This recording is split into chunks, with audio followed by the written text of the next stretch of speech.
I'll be just so Dr. Suresh is presently working at International Medical University, School of Pharmacy, Kuala Lumpur, Malaysia. And he completed his bachelor's from Tamil Nadu, and subsequently he completed his master's in pharmacy practice from Manipal University, Karnataka. He has over 16 years of teaching, and his research interest includes therapeutic drug monitoring, population pharmacokinetics, precision medicine, and patient care in community pharmacy practice. And he is actively involved with the practice of pharmacy, especially when it comes to the personalized care and better therapeutic outcomes in patients, tailor-made treatments. And I still remember how during our time at Manipal University, he used to take keen interest in all these areas and trying to get a better grasp how to improve the therapeutic drug monitoring, be it therapeutic outcomes in patients. So again, we all welcome you, Dr. Suresh, and hope we will be having a very good enticing session from you. So it's all over to you, Dr. Suresh. You can start with your presentation. Thank you. Okay. Thank you very much, Dr. Atin, for the warm welcome. And hope I'm audible to everyone. Yes, yes, you are. Okay. Yes. That's great. I'm just reminding our Manipal days. Okay. Thank you very much, Dr. Atin, for this wonderful opportunity. Okay. Can I share my slides now? Yes, yes, you can. Yes, you can.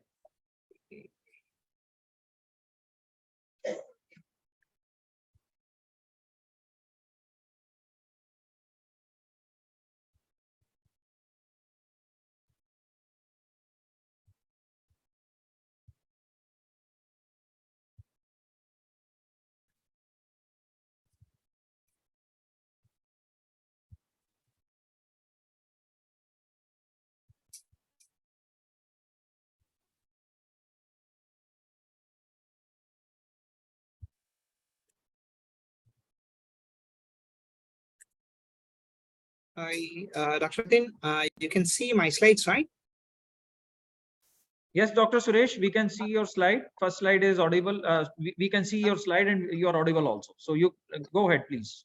Okay, thank you.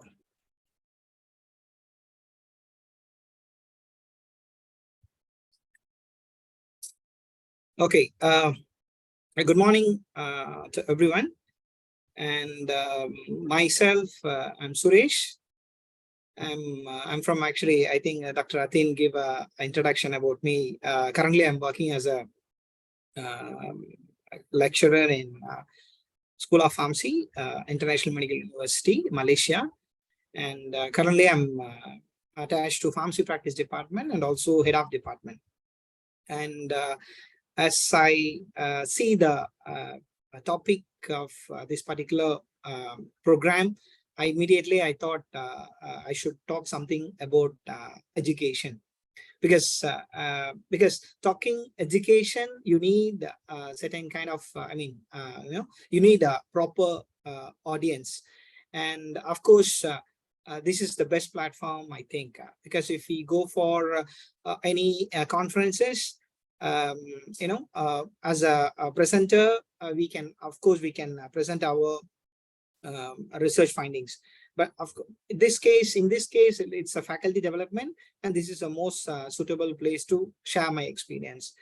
Okay, so in this session, it's something like how we adapted to change. Education or any field, you can say there is always a change. How we are going to adapt it.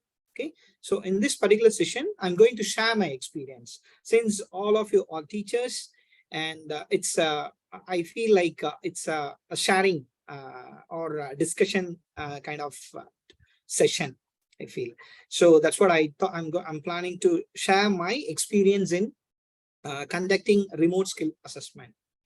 And coming to the outline, of course, I'm talking about education, which is very particular to Malaysia. So, of course, you should know what is pharmacy education in Malaysia, how it is been implemented, and what kind of methodology we're following, and also as pharmacy also a part of healthcare system, and how we are, how important a professionalism, that also I'm going to cover. And also, of course, you cannot simply say someone is professional. You have to assess that particular candidate. So how assessment is helping us in assessing the professionalism in candidates. And assessment, of course, you all know there are various assessment tools we are using in pharmacy education. And this particular session, I'm planning to share my experience related to OSCE. So OSCE, I'm not sure, I think I heard from Dr. Atin, like this is a bit new to Amity University, but I mean pharmacy school, but I'm not sure about other participants, because I can see various, I can see many colleagues from, I mean, many teachers from other universities also I can see in this session. So it is, I hope this information will be helpful for you all. And coming to OSCE, OSCE is one of the well-established assessment examination. It is mainly used in medicine, and also now adapted to pharmacy, nursing, and all other healthcare professionals. And this is not new, but why there is a need? Of course, you all know COVID-19 pandemic. It is over. Everyone knows we managed well, particularly India, right? We managed well the COVID-19 pandemic. And but there are some impacts of COVID-19. So how we manage this particular pandemic in, I mean, in case of assessment. And as a result, since we, as I mentioned, adapting to change, adapting to challenges, you can say, or adapting to changes, we try to implement a remote OSCE.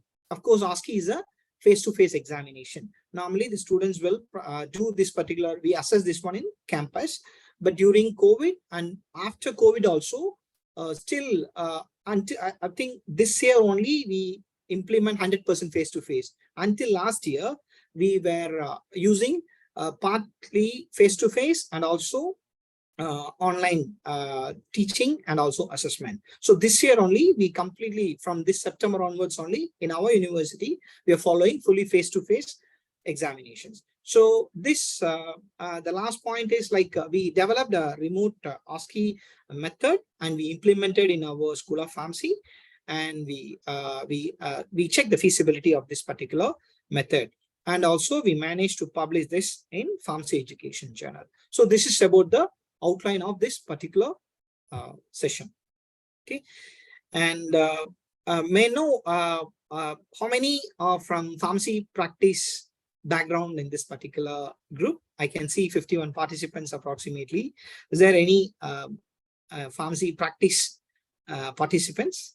I mean, lecturers or professors from pharmacy practice department? Anyone?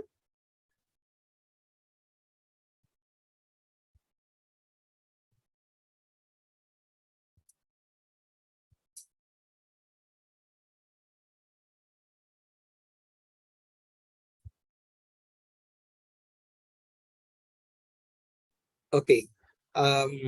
Okay. I think basically mostly from, I also heard from Dr. Atin, mostly from pharmacology and other pharmaceutical sciences background. Okay. Now, mind, this particular session will be useful for you in implementing education related policies. Okay. So now, as I mentioned, the outline, first we should know, if you want to talk about education in Malaysia, we should know what is pharmacy education in Malaysia. Of course, pharmacists, we call it as they need to be a registered pharmacist if you want to practice in Malaysia. And coming to qualification basically B.Pharm, and it should be you should complete the B.Pharm, get the degree from a Malaysian Pharmacy Board accredited school or university. And coming to institutions granting this particular qualification, in Malaysia, approximately we have more than 21 universities or schools offering this particular program, pharmacy program. In that, public universities also, and also private universities. So approximately more than 20 to 21, more than 21 right now. Okay, this information I have taken it from Malaysian Pharmaceutical Board. And coming to our institutions, of course, right? Many of us are working here. Many of us are working in Malaysia. I mean, Indians, we are working in Malaysia. And some students also will be coming over here for trying for practice. Some of the students, right, ask me, is that possible to practice in Malaysia as well? I think for your all information, I think only 2 universities like BHU and Nagpur University degrees are recognized by Malaysian Pharmaceutical Board. Of course, this is very it is not updated recently. As you all know, if you want to get our degree approval approved by the particular country or their board, we need to apply for it. I think mostly only these 2 universities, as far as I know, and as per the Malaysian Pharmacy Board, only these universities degrees are allowed to register in Malaysia. Okay, just for your information. Okay, and pharmacists. Okay, once you complete a degree, 4 years pharmacy program, then you have to undergo 1 year pre-registration training. It can be hospital or community or pharma industry. It's up to your interest. And majority of the students will opt for hospital. Okay, so once you complete this, then you become a fully registered pharmacist. Okay, and also it requires a one year compulsory services in government sector. So you have to go for 1 year compulsory service. Then only if you want, you can continue, or you can come out and you can practice in private, or you can go for higher studies. It's up to the student. Okay, this is a basic pharmacy program structure. Basically, you can see like as India, they cover basic sciences, pharmaceutical chemistry, technology, pharmacology and toxicology, practice, more important towards clinical pharmacy, and research skills. Electives is something like the students will go for, they can choose 2 to 8 weeks attachment at any area of interest, like they can go to community or hospital or any industry. And selective is normally we offer, for example, every year there'll be a new area will be emerging in the pharmacy field. So we offer that particular program to students who choose to excel in this particular area. And the MPU modules is nothing but Malaysian language studies. And finally, pharmacy law, pharmacy jurisprudence. So these are the program structure. Normally, all the BPharm programs will be, all the pharmacy program will cover in Malaysia. And coming to employability, you can see it's a sector wise. You can see the top one is government hospital. Approximately 60 to 70% of the students after completion, they'll go to government sector. So basically they focus on pharmacy practice, particularly they'll be attached to, most of the students, they'll go for hospital side, 60 to 70%. And after that, 20% or community pharmacy industry, so 5 to 8%, it's like this. Okay, so this is the category wise, you can see the employability. And so from this itself, we clearly know the Malaysian pharmacy education, it's mostly catered towards clinical side or clinical pharmacy. And what kind of practice normally you can see? What is the objective of ministry in the field of pharmacy? They are looking for efficient, effective pharmaceutical care to the patient. At the end of once you complete the pharmacy degree, you should be able to provide efficient, effective pharmaceutical care to the patients and improve the quality of patient care, and also the supply chain management. You have to make sure as a pharmacist, right? You have to make sure that the supply will not be affected, particularly the COVID time and all. There'll be a lot of issues with supply chain management. So all those things, this is the policy of ministry. And finally, of course, as a pharmacist, practicing pharmacy, you should undergo training, and also continuously you should update yourself. This is also very, very important. So this is a practice this is the practice in Malaysia. And these are some what kind of services they are providing in Malaysian hospitals. So right side, you can see a picture of Malaysian hospital, public hospital, you can see. And this is an example. This is a service unit. And you can see these kind of services like inpatient, outpatient, ward pharmacy. So this is as usual, how we have in India as well, so similarly, but they are very specific. They have various departments in hospitals. So you can attach to all these departments once you complete the students can attach to these departments after completion of the degree. Okay, now, as you all know, pharmacy also a part of a healthcare system. Okay, so we are one of the key members in a healthcare system.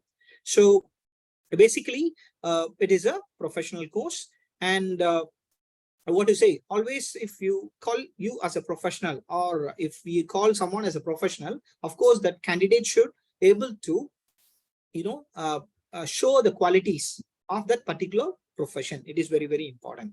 Okay, so always we all know there is a attributes for a pharmacy graduate. So as a result, once the student complete, the student should show the characteristics of pharmacy profession.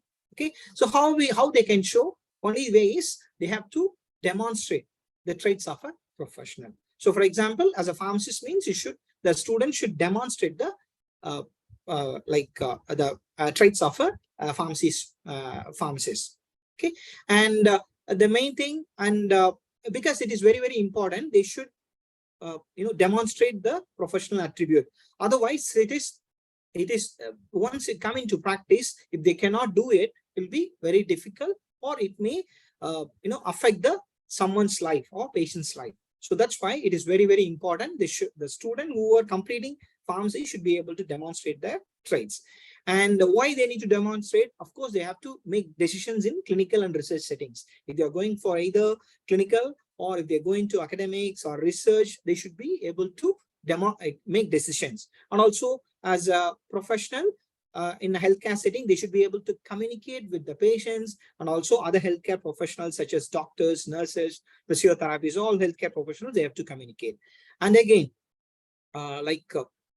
they should be sensitive to individual and also cultural differences. This is very, very important, because of Malaysia is a multicultural country, and of course India also. We can see several kind of individual and also with a lot of cultural differences. So the students should be very sensitive, and they should be able to handle such differences. So this is very important. Assessing professionalism is very, very important.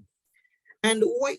See, another thing, why the recent years it is very, very important to assess, because the problem is, you can see there is a lot of decline in social values, because you can see in practice also, we can see a lot of examples of professional misconduct. So for example, you can see a lot of pharmacists are selling expiry medications, and they are distributing medicines without prescription, and they are promoting certain medicines by having some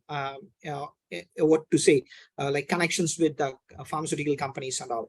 And in case of education, of course, you can see as a educator, we all know students also show certain kind of be unprofessional active behavior. So for example, nowadays in the private, this is mostly happening in private sector. I can see students who are the students who are joining in private sectors, they say, I'm paying the fees, so I want this in such a way. Some students you can see. And another misconduct can be, you can see a lot of cheating and plagiarism nowadays you can see. So these things, so because of these issues, professionalism is very, very important, particularly in case of education and also practice. And in case of pharmacy, why it is very, very important? Because we all know, as a pharmacist in the beginning, we all know our role is mainly related to compounding. So we compound medicines. Even in India, we can see still the role of pharmacist, right? role of pharmacists, still it is improving. We cannot say it is completely as well established like Western countries, you can say, I mean, particularly pharmacy practice, I say. So nowadays you can see there is a change in profession. Apart from compounding, now the patients, I mean, pharmacists are also involved in patient's care, direct patient care. So it is very, very important.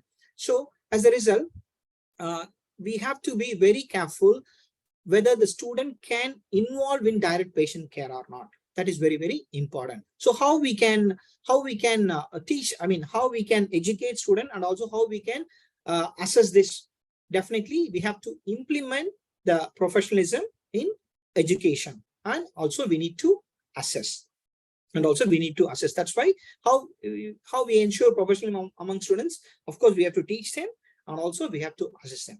But in a current situation is, we can see that there are a lot of professionalism component, but it is in the hidden curriculum. It is not very specific. So that's why there is an importance in education. In the case of education, we have to, each university, even you can see many bodies like FIP and all, they are coming out with guidelines stating that the universities need to have a separate professionalism education framework. So in our case, in our university, we adopt this particular concept, and we fix a education framework in 3 different areas. One is client focus, because we assess certain attributes which is necessary for client well-being. And also individual focus. Individual focus means we will check the competencies, whether the student can able to show the the social, emotional, intellectual traits, discipline. All these things we will check in terms of individual. In case of work focus, we say we categorize certain attributes which can fulfill the professional task. Okay, so these 3 areas in our university, we are categorizing the professional attributes. Of course, this framework is adapted from FIP, and we are implementing according to our program needs.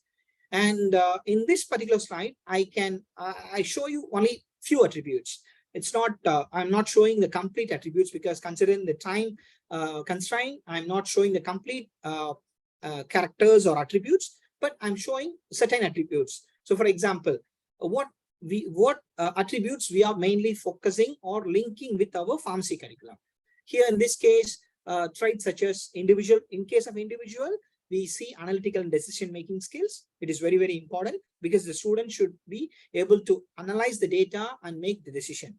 And moral reasoning ability. The student should know what is right, what is wrong, what the student can do. I mean, which thing is right for a patient. In this way, they should be able to decide. And problem solving. If the student come across any problem, will they be able to solve that particular problem?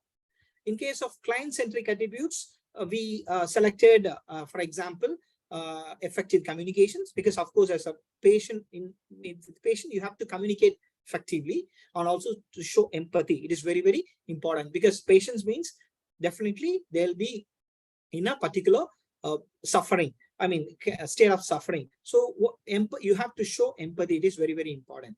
And again, provision of individualized care. This is also very, very important. You cannot generalize the treatment. It should be patient specific. So this also one of the traits we are focusing on in BPharm curriculum. In case of work-centric attributes, we see competence. Competence is ability to do something. And for example, ability to dispense, ability to do device counseling. All these competencies we will check. And evidence-based practice. Of course, whether if you are suggesting something to a patient, what is the evidence for it? This also we will check whether the student will be able to select the proper evidence or not, or his or her decision is based on evidence or not. And finally, professional integrity. So these are some example attributes we are assessing in our or linking with our pharmacy curriculum. Okay, of course we implemented the professional attributes in the curriculum. How are we going to ensure? The only way is assessment. You have to assess them. Otherwise, how we can say like the particular student or candidate achieve this particular skill. It is not easy. So you need to assess. Of course, for content wise, we use several methodologies. Like, of course, as the teachers, we all know we use several methodologies such as lecture, workshop, tutorial, cal sessions. We use several methods to deliver the content. For example, moral reasoning ability, we use lectures, workshops with a lot of problems related to moral reasoning capability, and also guided learning. We teach like this. And for example, this is one of SAQ is one of the assessment. It is not only limited to SAQ, just one of the assessment. So we see in exam, we provide a question related to case, and we check the moral reasoning ability. And similarly, work-centric attributes. What are those? So for example, we use to teach evidence-based practice in workshop, PBL, and even lectures. And how we assess, we use assignment and PBL assessment and all. And next one, client-centric attributes. You can see empathy. Of course, you know, we all know it is very, very important in empathy, and also provision of individualized care. This one normally we deliver through module lectures and also workshops, and also the content we provide them through lectures and workshops, and also through we ask student to perform it. How means it is pharmacy skills development, because we have a separate activity called pharmacy skill development session. In that particular session, students will be demonstrating their empathy. So for example, we come out with a scenario which is which need empathy, then we assess student whether they can show empathy show their empathy. And in case, for example, individualized care, we come out with the problem and we see whether the student will be able to provide individualized care for that particular issue. Okay, so these are the ways normally we teach students. Assessment, again the same. Apart from normal sessions, we also assess the pharmacy skills sessions. That's we call it as pharmacy skills assessment. So we teach by using pharmacy skills development session, and also we assess the same via pharmacy skills assessment. Okay, so these are some techniques normally we use to assess the professional traits. In case of assessment, of course, you all know it is very, very important in the case of curriculum, because all our education system is based on outcome-based education. At the end of the day, you have to show what is the outcome. Okay, whether you're achieving your program learning outcome or not. That is very, very important. So if some kind of accreditation is coming to our university, bodies, then we have to show them this is our program learning outcome.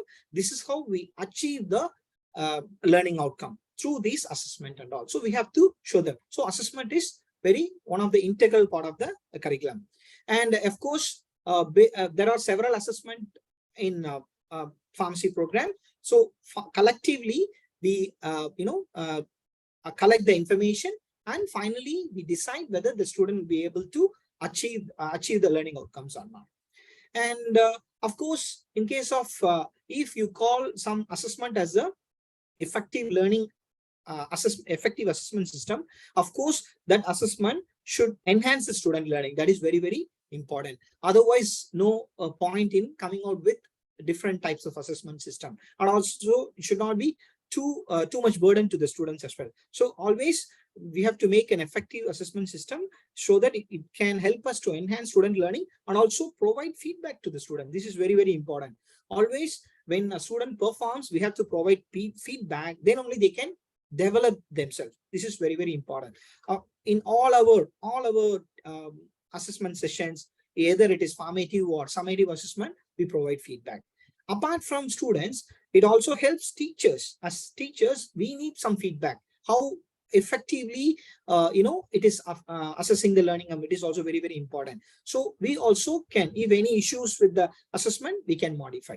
And also this assessment, if you assess, then it can be an indicator for the competency. Of course, we all know there are various assessment tools such as MCQ, SAQ, and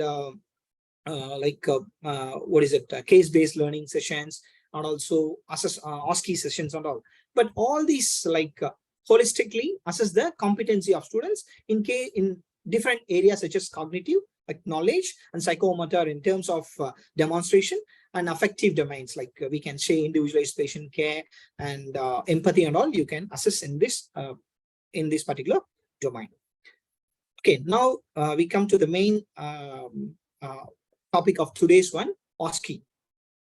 I'm not sure how many have experienced this particular assessment. So basically, OSCE is nothing but objective structured clinical examination. As I mentioned earlier, this particular assessment tool is well established in almost many healthcare programs such as medicine, dentistry, and all.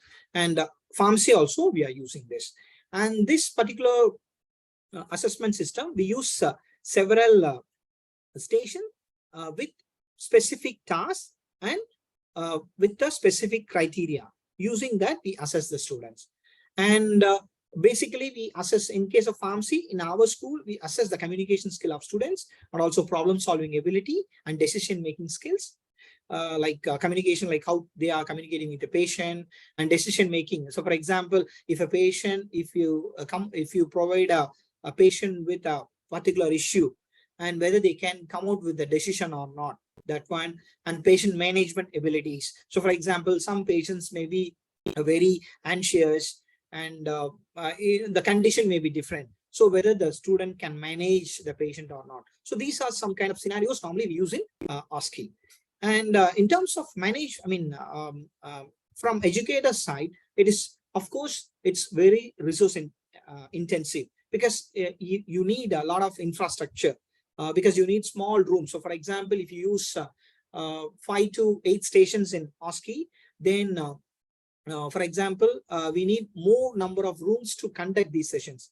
So for example, if you have 10 groups of students, means you need 10 sets of these particular rooms. Then only you can assess simultaneously. And also, if more number of students are there, then you need more number of assessors, and also standardized patients, and also tasks. Tasks also very, very important.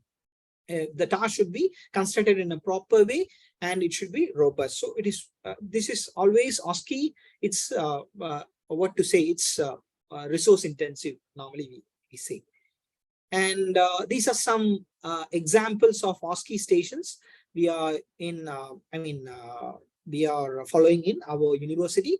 You can see this particular station, this particular slide I am showing you for year 2 students, because we have OSCE in year 2 and year 4. I mean, mid of program, and also, and as the the final semester, we have OSCE in semester 8. In Sem 4 and Sem 8 we have. So in this slide, I'm showing you few stations. So for example, preparation, we give 6 minutes, 1 minute to read and 5 minutes for preparation. And then after that, the student will be responding to the symptom. For example, we provide a case related to responding to symptom.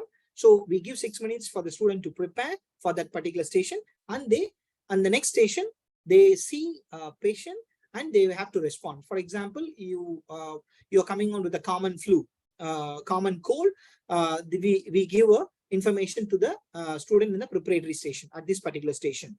So the next, they prepare for 6 minutes and they go to the next station. Their patient will be there, and the student will be responding to the patients. So for example, if they're having cold, they suggest some medications. OTs, pharmacists medications they can recommend. And similarly, for a prescription screening station, normally, since it is year 2, we give 2 preparatory station. In this case, we give 1 prescription to the student, and what we do, we ask student to prepare. So student will get 6 minutes for preparation. Then after that, they go to the next room. You can see station number 8. There they can see prescriber, and they discuss with the prescriber, there is an issue with the prescription. So what is the changes they need from their end. So this is how they discuss with the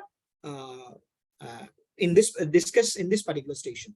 Okay, so basically we have 14 active stations. In that, it is inclusive of preparatory and rest stations. So this slide I'm showing you only one day. But basically we conduct OSCE for 2 days. Okay, normally for 2 days, and I'm just showing only 1 day station here. Okay, this is a typical OSCE setup in our university. You can see here the 1 minute I mentioned in the previous slide, right? 1 minute, they will take time to read the task. Once they read it, the patient will be inside. Patient or pharmacy, prescriber will be inside. The student go inside and they perform the task. This is a normal setup in face-to-face OSCE. Okay, so now what happens when we there is during COVID-19, what happened? Actually, in Malaysia, movement control order was declared in March 2020. So all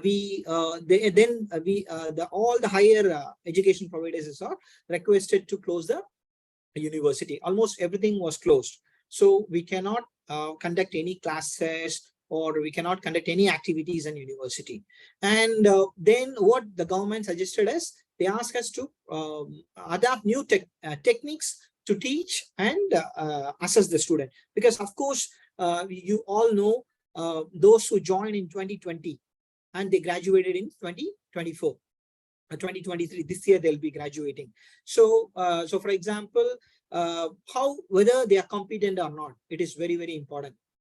We have to ensure that you cannot say in the name of MCO, you cannot say that these students did not get any chance to go for practicals or industry placement or any skill-based assessment. We cannot say like that. So that's why the ministry requested to go for alternative ways. So in such in that time only, we come out with a remote assessment. And another thing, during MCO, we implemented the remote assessment. But even after the closure of MCO, it became a new normal. You can say the MOH, Ministry of Health, allowed us to open the university, but we have to maintain the social distancing.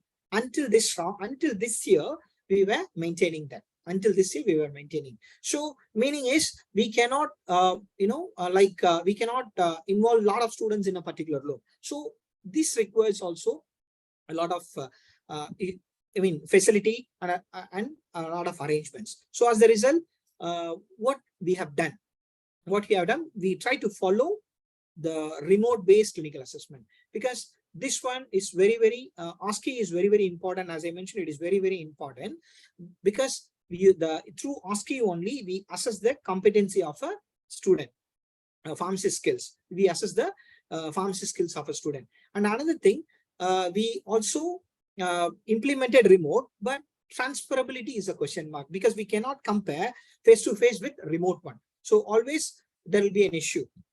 If you are comparing like face-to-face and remote, there will be always issue. So as a result, we need to be very careful. When we designing remote assessment, we have to be very careful. So what we have done, we come out with a remote OSCE for our second year students during the MCO, and we implemented in our BPharm second year, and we tested the effect of this particular, or the performance, tested the performance. And what methodology we followed? This is what I'm going to explain now. The method, of course, as I mentioned earlier, it's a remote formative OSCE. It's a formative one. It is not a final one. It's a formative one. But after this, we have conducted summative also. Final exam also we have conducted using a remote method. But this study is based on a formative OSCE. And this particular study, what we have done, we have included 70 second year students, and we divided them into 10 groups, each inclusive of 7 students. And also in this particular methodology, we followed we use a platform, Microsoft Teams. Of course, you all know Microsoft Teams. We use this particular platform for this particular remote assessment. And coming to tasks, as I mentioned, there should not much difference between face-to-face and remote. So what we have done, we use the same number of tasks. So for example, previous face-to-face, if you are using 5 stations, means in this particular remote OSCE also we use same 5 stations. The only difference is we combine the time of each station, because previous, if you see the face-to-face, we categorize rest and active station. But in this case, what we did, we combine both and we give 12 to 17 minutes for the students for the both preparation and performance, and also 1 minute for to lecturer to complete the assessment, and also for students to get ready for the next station. Okay, this is the methodology we followed. And coming to instructions, of course, there will be a modification in the SP script and also grading a checklist. So for example, if I'm assessing in a face-to-face session, if I'm assessing a student for his or her device counseling skills, of course they will be demonstrating. But in case of remote, you'll be doing through a Teams platform. So in that case, it is quite difficult to provide device to each student because they'll be doing this session from their home. So it is very difficult. So what we have done, we modified, like we verbalize instead of demonstrating the device counseling, we ask them to verbally explain the patient, verbally explain us how to how to use a device, for example, inhaler. And coming to scoring checklist, of course, scoring checklist also we modified, and we removed certain items which is not applicable. For example, it is quite difficult to, since it is a webcam based, Teams based and webcam based assessment, it's quite difficult to see the complete body language and all those expressions. It's quite difficult to manage. Sometimes because of connectivity issues also, there will be, it is quite difficult to assess properly. And sometimes students, when they keep the webcam also, apart from integrated camera, they use webcam as well. Some students, they don't have options, so they use their own laptops and they use webcam as well. Those students, it is quite difficult to keep the cam in proper position. So what we have done, that body language, all that verbal, the non-verbal communication skills, we removed from the checklist. Okay, so we have been assessed them. And another method what we followed, we use the same faculty for the 2 days. Because for example, if you allot one faculty, one group, we use the same faculty for the 2 days. And apart from another thing what we follow, right, we prepared instruction clearly and it is vetted completely by the pharmacy practice team. And also it is provided to students and we brief them through Teams.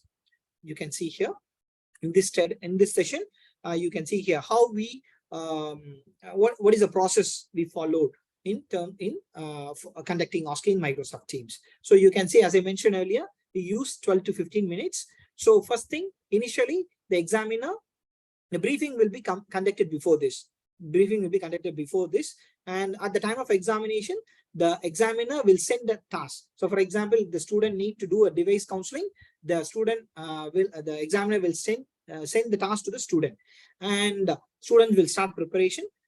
And once the student is ready, the student will call the examiner through video call. Okay, when ready, and there is a role play between student and examiner. So here, by considering the a logistic issue, our staff, our pharmacy staff will be acting as an SP as well. SP is nothing but simulated patient. So this is what I mentioned, 12 to 17 minutes. Student preparation and performance will take 17 minutes, 12 to 17 minutes approximately. And once the session is over, we collected the feedback, like individualized feedback from the staff for each student, and also students' feedback.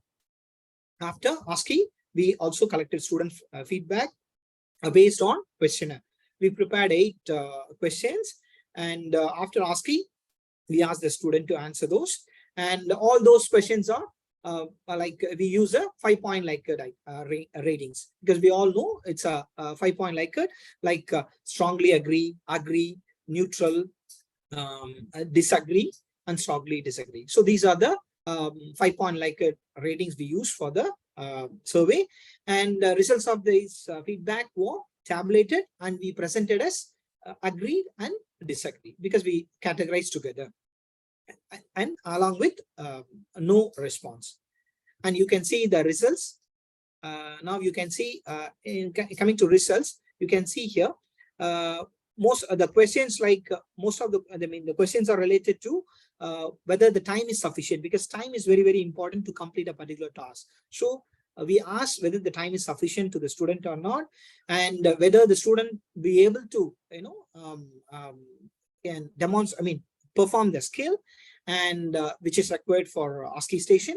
And also a general comment such as whether all the stations are ran smoothly or not without any issues, and whether the tasks given to them are clear or not, and the instructions of ASCII conduct was clear or not. So all these things, we have these questions we use and collect the feedback from the student as well as the facilitator, I mean the staff. So you can see here, we can see here, like of course, almost the task related information is very clear to the students as well as staff.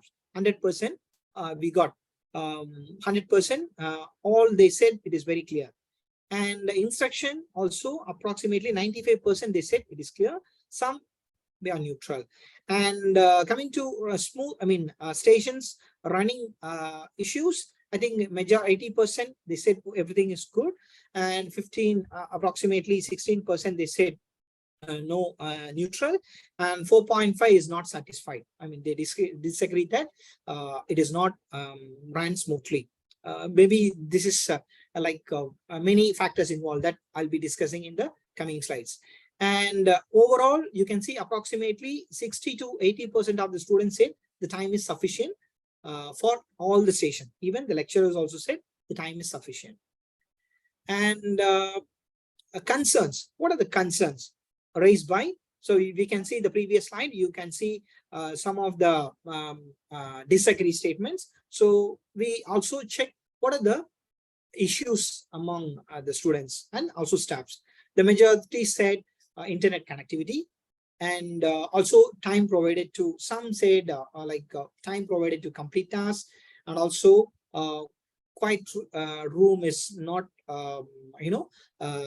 when it comes for satisfaction, right? Of course we all do everything in a ASCII, we do it in a quiet room, but that setting is not available, so they are not happy. And again they have issues with online resources.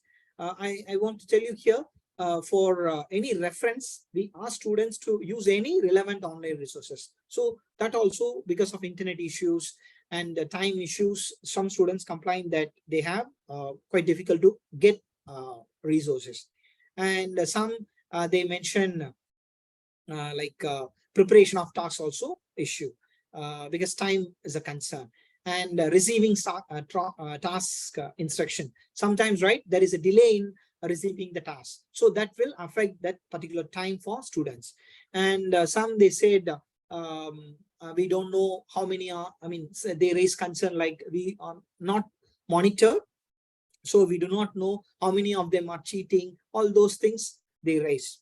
Some they accepted, they are able to access the information whatever they want from internet, so that is also some kind of cheating.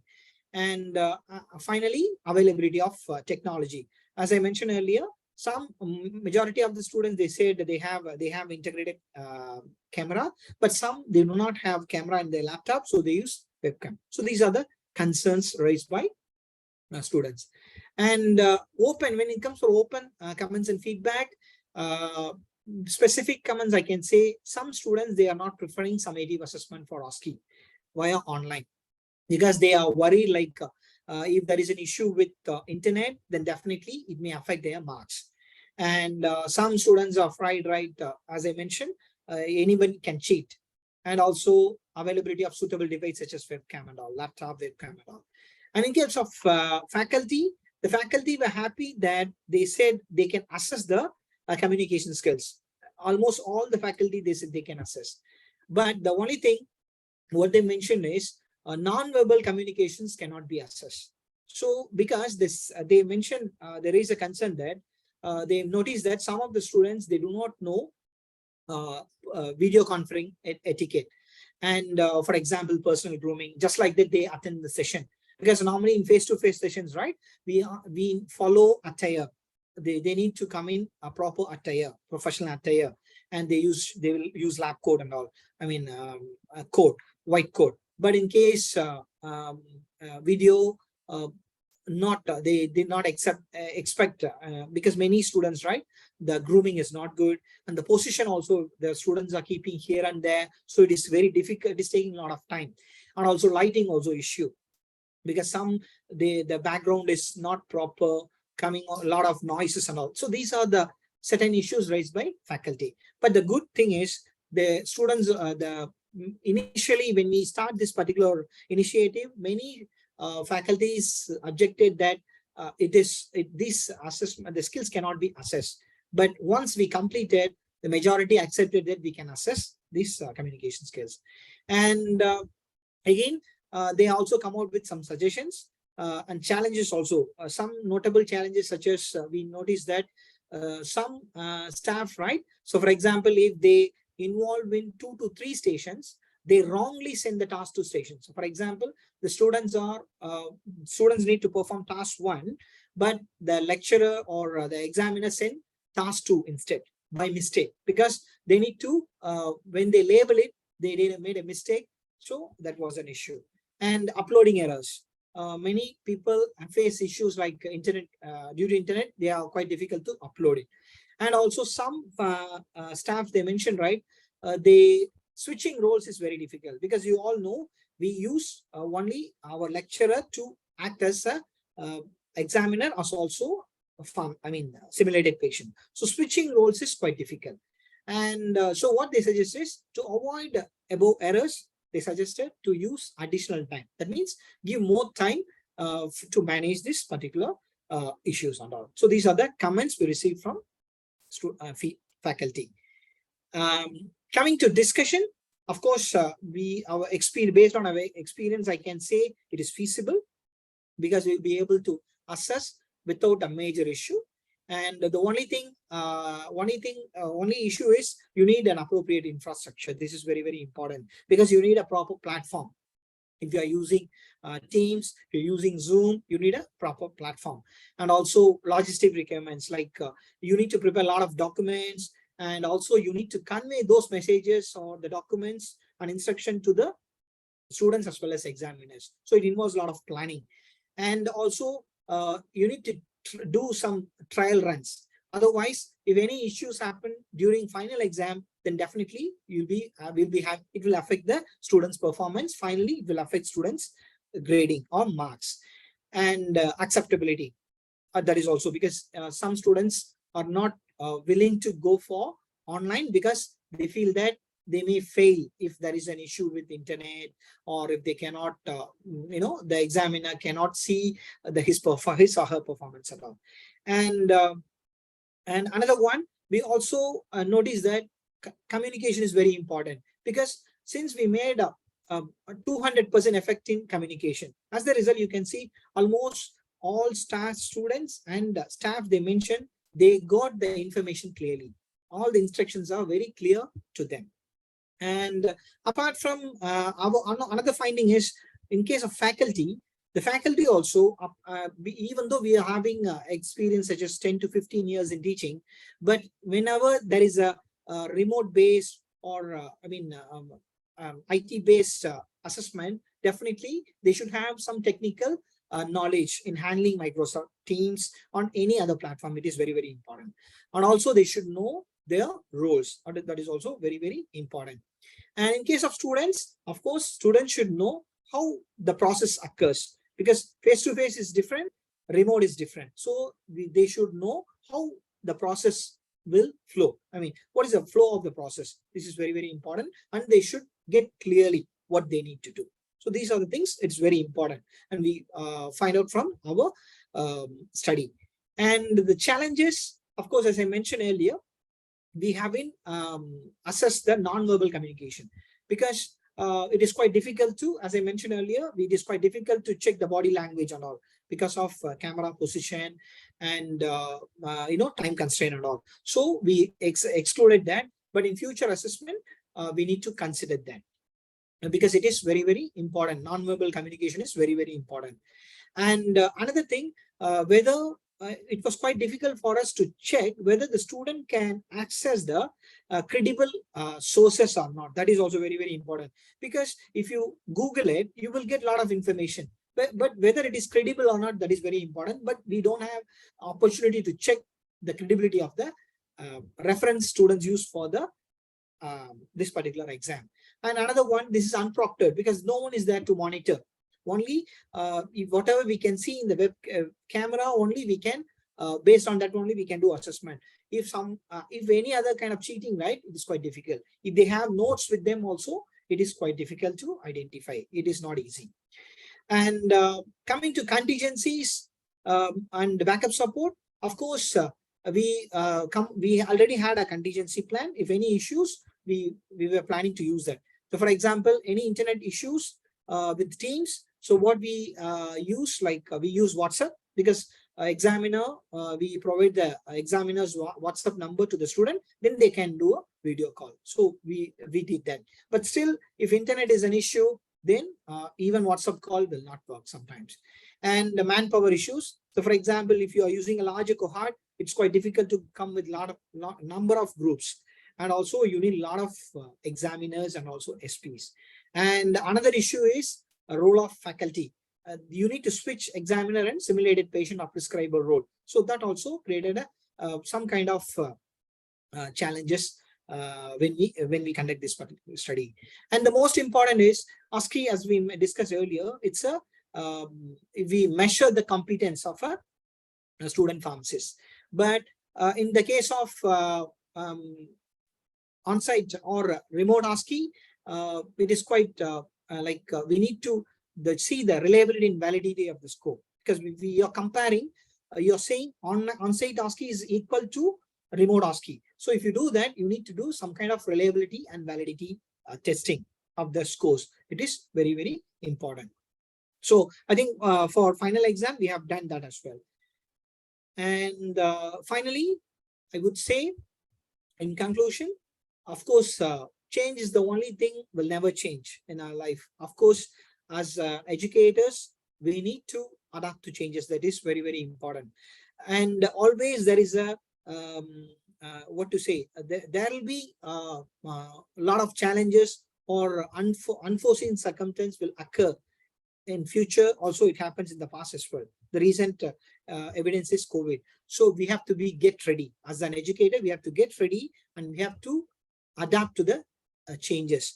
And if we cannot conduct such a kind of assessment, for example, face-to-face thing, we have to adapt to a remote or online assessment system. And we have to make sure that it is almost, equal to the face-to-face one. And so based on our study, we can say that it's a feasible strategy to assess the pharmacy skills, student pharmacy skills based on different tasks. Because we mentioned earlier, we use 5 tasks here, such as responding to symptom, device counseling, medication counseling, and medication interview and prescription screening. So this, since we use different tasks, we can say the students will be able to achieve skills. We can assure that the students were able to achieve those skills. And apart from that, these only thing we have to keep it in mind whenever we go for such kind of new experiments, it needs a lot of planning. In case we did a lot of planning, we almost work for 6 months and then we come out with this planning. And again, you have to come out with the concept paper and you have to present to the for example, if there is a education research committee in your university, then of course you have to present to them whether this is feasible to conduct this or not, and definitely you have to evaluate that study. Okay, and again, when you do such kind of experiments or research only, then you'll be able to clarify assessment related goals, or whether you can say whether you're achieving goals in in certain kind of challenging situation, or also it will help us to assess the process of the assessment, and also what kind of issues or concerns or hindrances will occur during any new strategy or techniques, you can say. And also the most important thing, affordances. affordability. This is also very, very important because as I mentioned earlier, ASCII requires a lot of resources. Even if we cannot,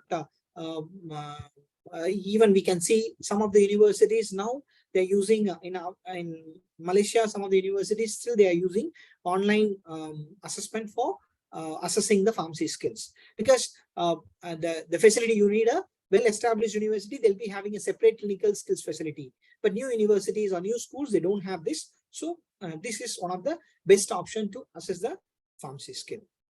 So this is the conclusion of our study, and these are some references like pharmacy board Malaysia, and also this is a FIP framework we have referred, and also this is a paper we published about the, on this implementation of remote ASCII. And that's all from me. Thank you, everyone. If you have any questions, you can ask me. Thank you, Dr. Suresh, for a very informative session. And I would say some of the assessment strategies which you have used to basically see how it is impacting, and how remote education can revolutionize, and during the COVID pandemic situation, how these strategies helped to act as an alternate of the what should I say, the run-of-the-mill methods of teaching, and so that's really something has given a unique insight. And I hope that all the participants must have seen how technology helps us, give us an opportunity to connect and to see what difference we can make, especially during the challenging times.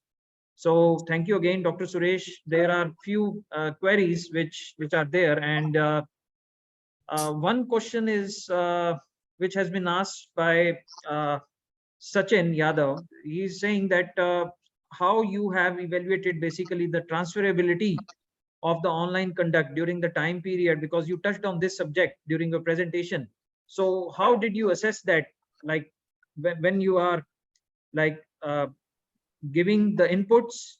And obviously I think he wants to ask about the assessment aspect, about the inputs given and the assessment which is you have done. So what was it basically? Okay. Okay. Dr. Athen, okay. How you evaluate that? Okay. This is from Dr. Sachin Yadav, right? Yeah, okay. How you evaluate transferability of the online conduct classes? Okay. Actually, that's what we mentioned already. The scoring rubrics is the major component here, because we use a specific scoring rubric for testing the skills, particularly in face-to-face sessions. And the same skills, the same scoring rubric or scheme, scoring sheet or rubrics we adapted for this remote ASCII, and we use to assess. So if the students were able to pass, then you can say, the skills, if they are able to demonstrate, then you can say, yeah, the students are achieving the learning outcomes, achieving the outcomes. Yes. Okay. And Saloni has asked that how did you basically assess the importance of non-verbal communication? I guess also this is one of the things which you have touched on. And yes. Yes. Okay. I think Dr. Saloni, right? Okay. Actually, we of course we can through Teams or any video call, we can assess certain part of non-verbal communication. But the thing is that when we did the study, that time we haven't assessed. I mean, this particular study we haven't assessed, but we realized that, as I mentioned, in the slides also, we realized that some of the students, right, were, having difficulty in keeping the camera on proper position. So for example, I can see only the student's face. It is quite difficult to only the facial expression you can see. Other, non-verbal communication such as using hands and nodding, all those things, right? It is quite difficult. So what we did, we have been assessed during the study, but later we realized the importance. Then we started assessing in further sessions. We started assessing non-verbal communications, like how they are, the facial expressions you can see, and what else, how they are receiving the queries, and also whether they are a very good listener or not. All these things we also later we assess, because when we are communicating, the student should listen. That's one of the students should listen. So later we assess that as well. Yeah. I guess you have touched a very important point, that how a student is a good listener, right? Yes. And that is something which even we encounter on a day-to-day basis, because the psychology is same everywhere. The human psychology is same everywhere. And that's a very good parameter, that are you a good listener or not, right? Yeah. Be it a student, be it a faculty, and be it any other area of your work. So I think that basically applies everywhere, and that's a good parameter to have in these kind of studies, that obviously a good listener will execute in a more better way. This is something which obviously will be there. So I think that's a good aspect to this particular study which you have done. And I again thank you. And Dr. Asim, if you have any query, Dr. Asim is our colleague at MIT Institute of Pharmacy. Yeah. So, hi, Dr. Suresh, sir. Hi. First of all, thank you very much for giving such a meticulous lecture. And I hope the participants would have been basically learned a lot from your lecture. Sir, I have just a couple of queries that I want to just discuss with you. One is that the one which you were talking, OSCE, that was the objective structured clinical experimentation. Examination. Examination. So do we basically take in account of these program outcomes, course outcomes into this, or we just do that in a separate assessment section? Basically all the assessment, whatever you are doing, it is related to the module outcome, and we will link that module outcome to the program outcome, and the program outcome will be linked to the university vision and mission. So everything is linked. Right. So do we map these things? Yes. Exactly. Yeah. So there we are mapping also the yes. comes in this. And sir, one thing is particularly for our country, this is India. So is it feasible to go for this OSC, the remote? You were talking about remote online OSC kind of evaluation, or yes, is it feasible to carry out to this larger scale? Exactly. Actually, it is a very good question, Dr. Azim. As I mentioned earlier, the moment I heard that topic, I mentioned earlier also FDP, faculty development. And as an Indian, I also know what is happening in our place. And pharmacists, executing or showing pharmacy skills are very, very important. Because now the trend is, even we have introduced PharmD program. Apart from BPharm, now PharmD is there. So basically they are completely towards clinical sector. So their main role is they need to show their skills in providing pharmaceutical care to the patients. So definitely only these kind of sessions only they can perform. Actually, in the education pedagogy, you can say in the Bloom's taxonomy, if you want, the higher order is the students need to demonstrate. They should demonstrate. See how we check the demonstration only by way of conducting such kind of examination. Because, for example, we are having, of course, we are more oriented towards our curriculum, as far as I know, because I'm 2004 passed out, BPharm. So as far as I know, our pharmacy curriculum is more towards industry, and we have a lot of practicals. We all know, right? We got a lot of practicals.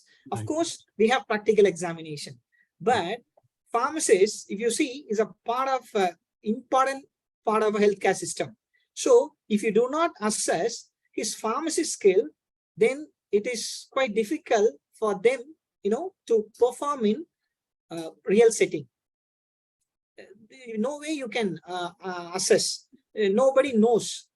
And, you can see the number of pharmacy, even our like education system or policy also kind of, I can say, lacking, I can say, because we don't have a specific policy which requires pharmacists in the healthcare system. Correct. We do have pharmacists, but our role is only compounding and dispensing. Yeah, there is no the pharmacy practice, the profession as such has not grown so much, particularly in India, as compared to the neighboring countries, I can say. Yeah. And coming back to your question, is it possible to assess? Actually, we can do it. We can do it.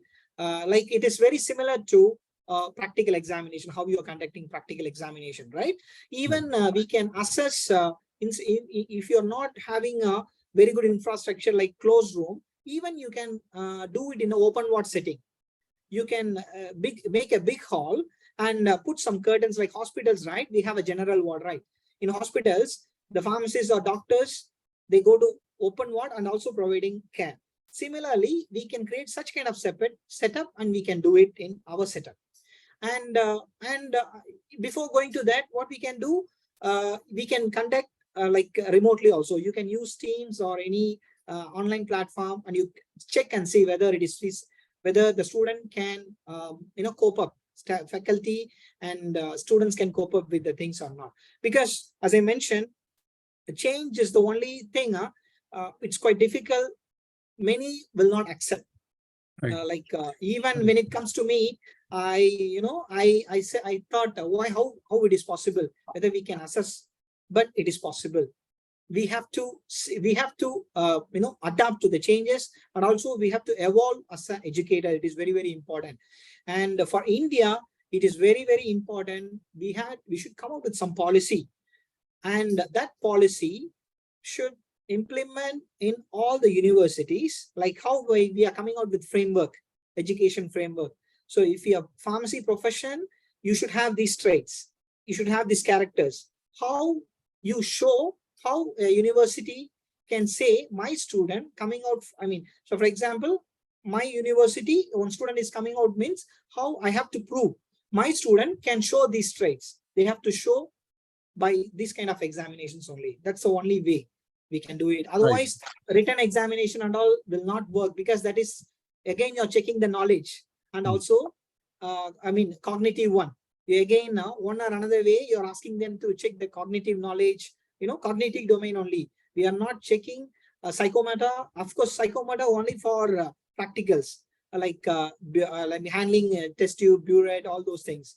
But effective domain and psychometer domain in case of pharmacy practice, we are not, as far as I know, we are not assessing. So it is very important. Like since your university, I think you can think private universities can think and implement. That is also possible. Yeah. Yes, sir. Yes, sir. So just one last question and query that I have. So keeping in mind the growing trends of innovation and new AI-based platforms and technologies, what will be your suggestion that we in India basically can inculcate, if we have to inculcate one good practice from which is being practiced globally? Okay. If you're talking about AI related, is it AI related or any innovative kind of practice that is being used? Yeah. Okay. Actually, now we can see, I think if you compare, almost this is my 13th year in Malaysia. I'm up to masters I've completed in India, but our system is something like more didactic, dialectic, because normally lecture based. Mostly we have a lot of lectures followed by workshops. But if you see Western countries and also in Southeast Asia, nowadays they are moving towards, they are reducing the face-to-face lectures. They're reducing the face-to-face lectures because they are promoting self-directed learning.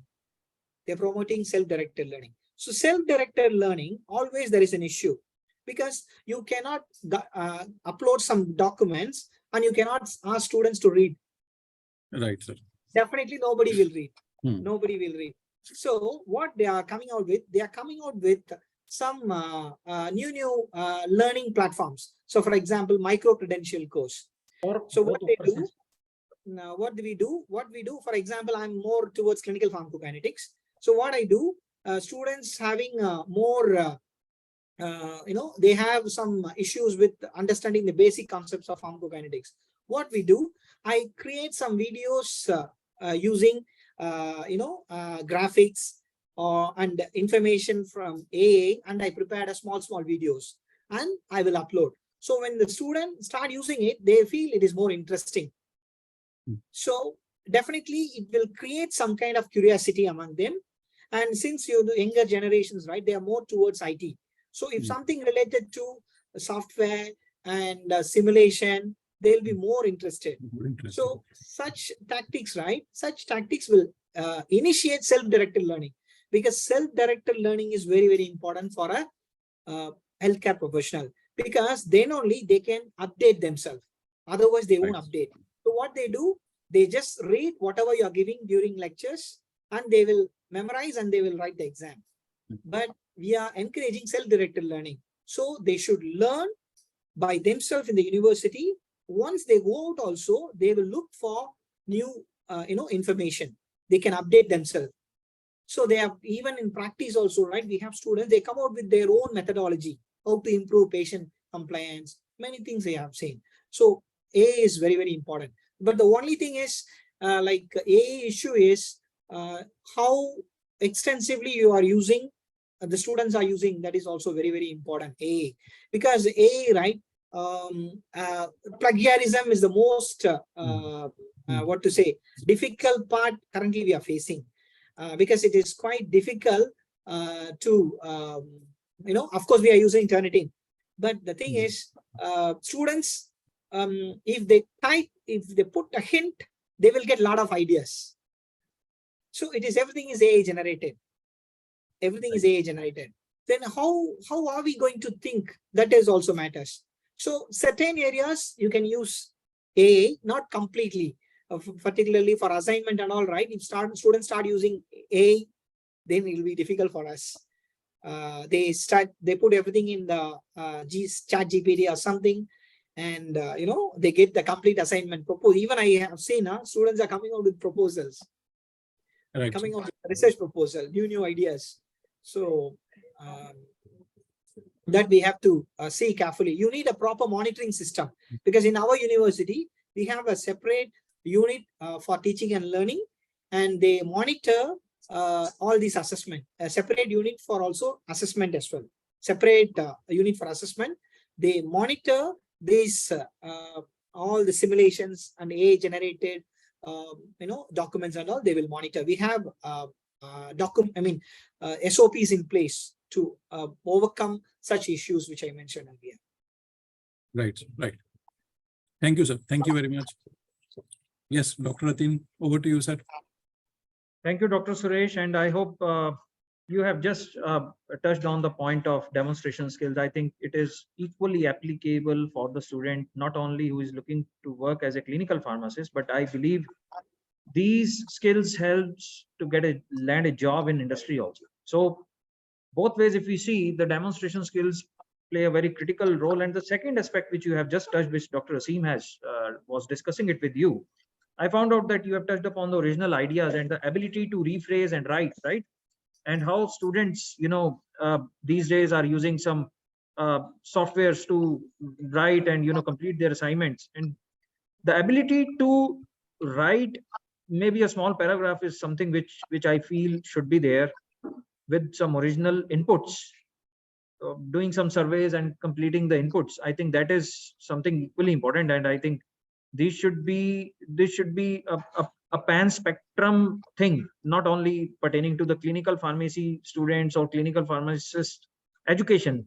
It should be there for all the, maybe for all the pharmacy people, for all the education students, so engineering students. So I think it's a pan thing. And the other day I was discussing with one of the faculty, foreign faculty, and again he was also touching on this subject, that the inability of students to come up with some original written document, and the issue of plagiarism, they are not able to come out of that. So I think that is something which should be done more proactively from maybe from the those who are involved in the teaching, the faculty members, and the students should also take it as a big learning thing, rather than something which is being thrusted on them. So these are some nice action points which can be taken up further.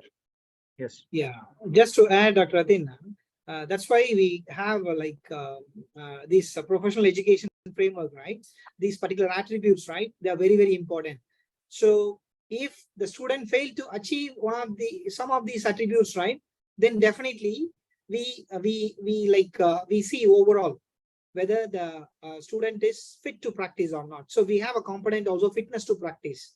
So the students will score in this particular area, fitness to practice. So if they do anything which is not correct, which is unethical or any unprofessional activity, so we stop the student in the name of fitness to practice. So it is again, it's a duty of an educator.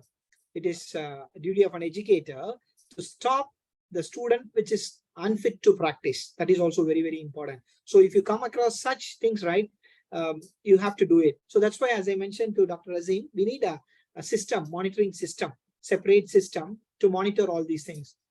And also we should have a proper protocol with proper outcomes. I mean, the way how we assess this, that is also very, very important. Yeah. Okay, thank you. I hope that the questions, the queries which has been put forward by our participants are aptly addressed by Dr. Suresh, and on behalf of our director and MET University Haryana, we thanks to Dr. Suresh for taking his time out and giving us the opportunity to get some insight into the remote aspects of the teaching, the different parameters which can be used to assess, and obviously some of the things which obviously the students can inculcate and achieve those skills. As you have rightly pointed out, the practicals of the written exams is a one aspect, but obviously the demonstration, how you are demonstrating, how you are communicating, the verbal communication. So thank you again, Dr. Suresh, and that's it from our side. Thank you. Okay. Okay, thanks, Dr. Atin and Mamata University for this wonderful opportunity to share my experience. And of course, as I mentioned, and as you mentioned, this particular topic may be new to many of the faculties, but the professionalism is a very common fact for it's a common for all pharmacists, whether he's an industry pharmacist or clinical pharmacist or any research, those who are in research. So I hope this session will be useful if you are planning to do any kind of initiation in this particular area, and I'm more than happy to help you guys and work together if someone interested in this particular area. Okay, thank you, Dr. Atin, for once again for this wonderful opportunity. Thank you. It was privilege. It was privilege to have you. Thank you. Thank you. Okay. Thank Right. you. Thank you, everyone. Yes. Okay. So, participants, now we will meet for the post-lunch session of this 5-day program. Today is second day, and let us see for the next session. We'll be meeting post-lunch. You have the program schedule with you, so let us meet again. Okay. Thank you.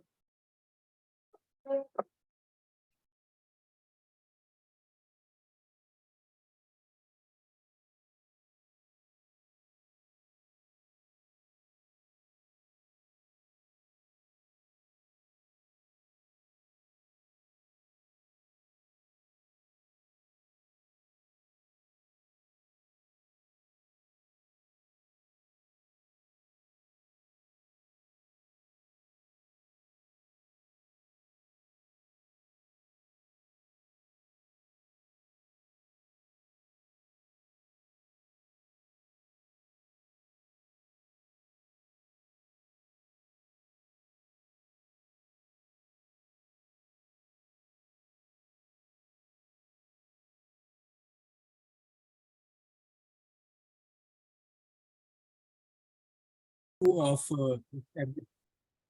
and before we will move further, let me take this opportunity to introduce our coveted guest, who is also going to deliver a talk. And this is Alok Misra, sir. So let me introduce him. Alok Misra is the CEO of Value Addition, a Singapore-based firm that focuses on training, facilitation, and consultancy in strategic marketing and business strategy. He has over 20 years of experience in senior management positions such as Johnson & Johnson, MedTech, where he was responsible for dealing with P&L, regional functioning, and marketing section of the Asia Pacific region. Alok has a master's degree in pharmacy and an MBA from IIM Ahmedabad, India. He is currently an adjunct associate professor at Duke National University of Singapore Medical School and a business coach at the Asia School of Business, in collaboration with MIT Sloan School of Management. Alok sir has also been in the board of directors of the Health Sciences Authority in Singapore government. He has received several awards, including the Lifetime Achievement Awards in 2016 by the Department of Pharmaceutical Sciences, Sagar, Madhya Pradesh. And the most valued industrial, he has also been conferred upon the most valued industrial mentor in 2014 by the Singapore Stanford Biodesigning Program. He has passionate bird photographer and has been and was doing this photography for, and he has basically took snaps of more than 1,000 species, 1,000 wildlife species, of course, of different birds and wildlife animals in Southeast Asian region. So with this, I would like to invite our respected, coveted guest, Alok Misra, sir. Sir, please, over to you. Thank you so much, Prapasim. Let's start off by this slide. So essentially, this gives you my journey. I started off in the Department of Pharmacy in Sagar, which is where Professor Satish Sardana and I were classmates. And that's how we are here together in this program. Then I went to IIM Ahmedabad. Then I worked for about 10 years in Boots. So essentially, I started off in the pharmaceuticals industry. I was there about 10 to 14, I think 14 years. And then I moved to Johnson & Johnson, the medical device side. So I've been 34, 35 years in the healthcare industry, out of which maybe 14, 15 years is in pharmaceuticals, the rest is in medical devices. And then now I have Value Addition, which is a consulting company where I train multinationals on strategic marketing and strategy. And then I also work as an adjunct associate prof at Duke NUS and a business coach at Sloan's Asia School of Business in Kuala Lumpur. So let's start off. And the reason why I was keen to do this talk on advances in medtech industry is because, as I told you, when on my journey from pharmaceuticals, I landed up in Johnson & Johnson, and I was in charge of 3 countries for medical devices. To be fair, I had no clue what a stent was and what medical devices are, because you don't study that in pharmacy.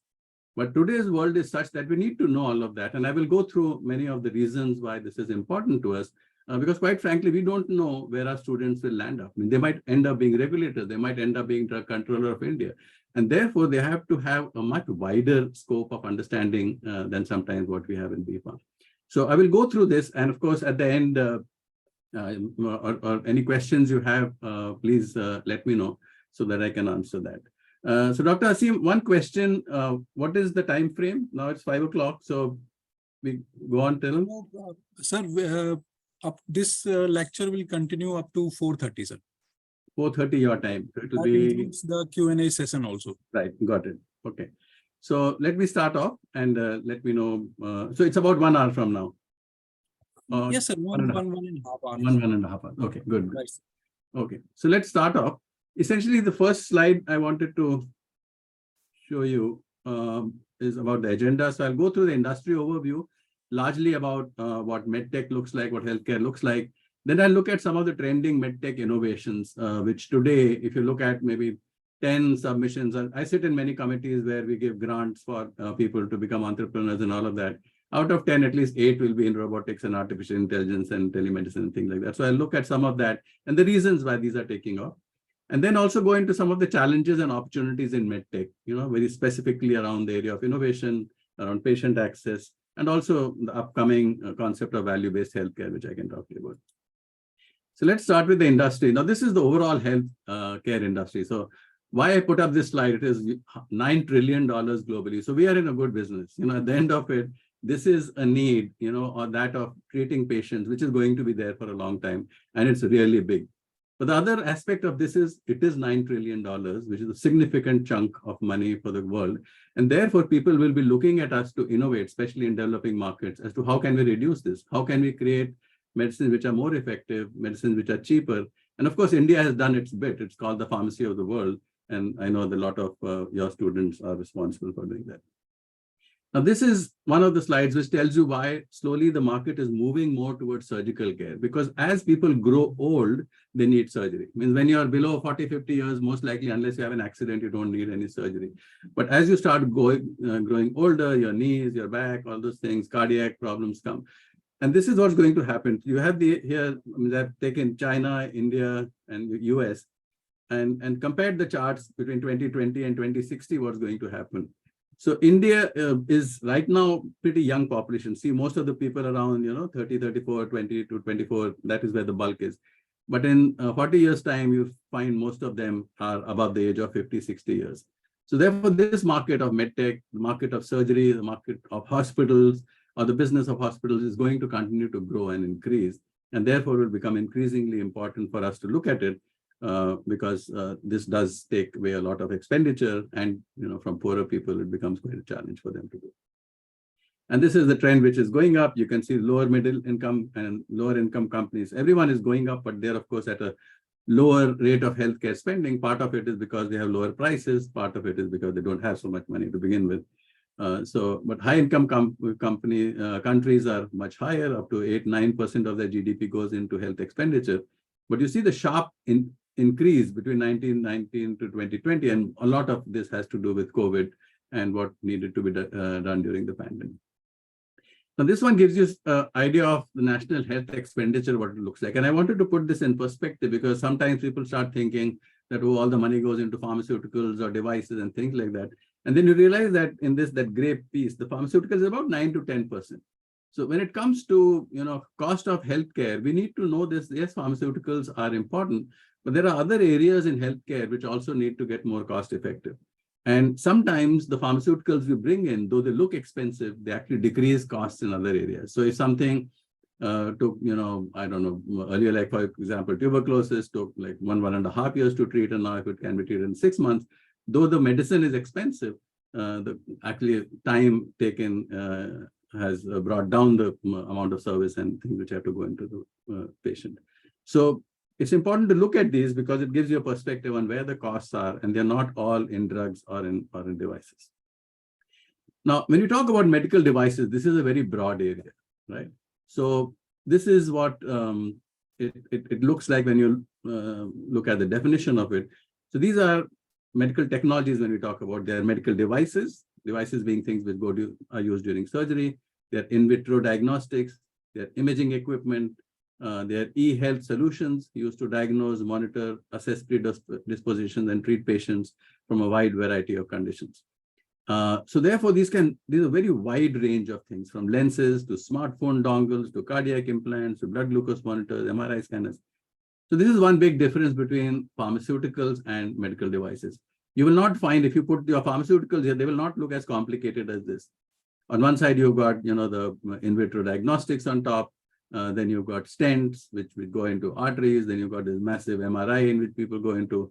Then you've got the e-health solutions. You've got software as a medical device. And on the right-hand corner in the bottom, you've got robotic surgery. So one difference between what we learn in pharmaceuticals, tablets, injectables, IV solutions, this and that, this is far more complicated. And therefore, suppose you were to become a regulator or need to inspect a plant for GMP, we have to understand all this manufacturing, how it happens. And it's a little challenging. It's quite different. The principles are the same. Things should be sterile. They should be, meet the quality standards and stuff like that. But it is quite different. And therefore, this is one big, change you find between when you start talking about medical technologies and pharmaceuticals. Now, why this is important for us to know is because these boundaries are becoming more and more blurred. I remember it's almost what year it was, maybe 2003 or 4, when Johnson & Johnson launched the first drug-eluting stent.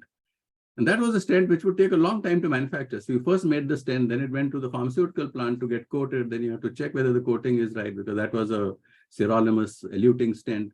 Look at the elution. Almost a month would go just to create one stent, because of all the handoffs which are there. So that happens in between pharma and medtech. So you've got drug device combinations, and these are more and more going to be important as you start realizing that there are things which have to be injected, and some of these might be stem cells, they might be cell therapy.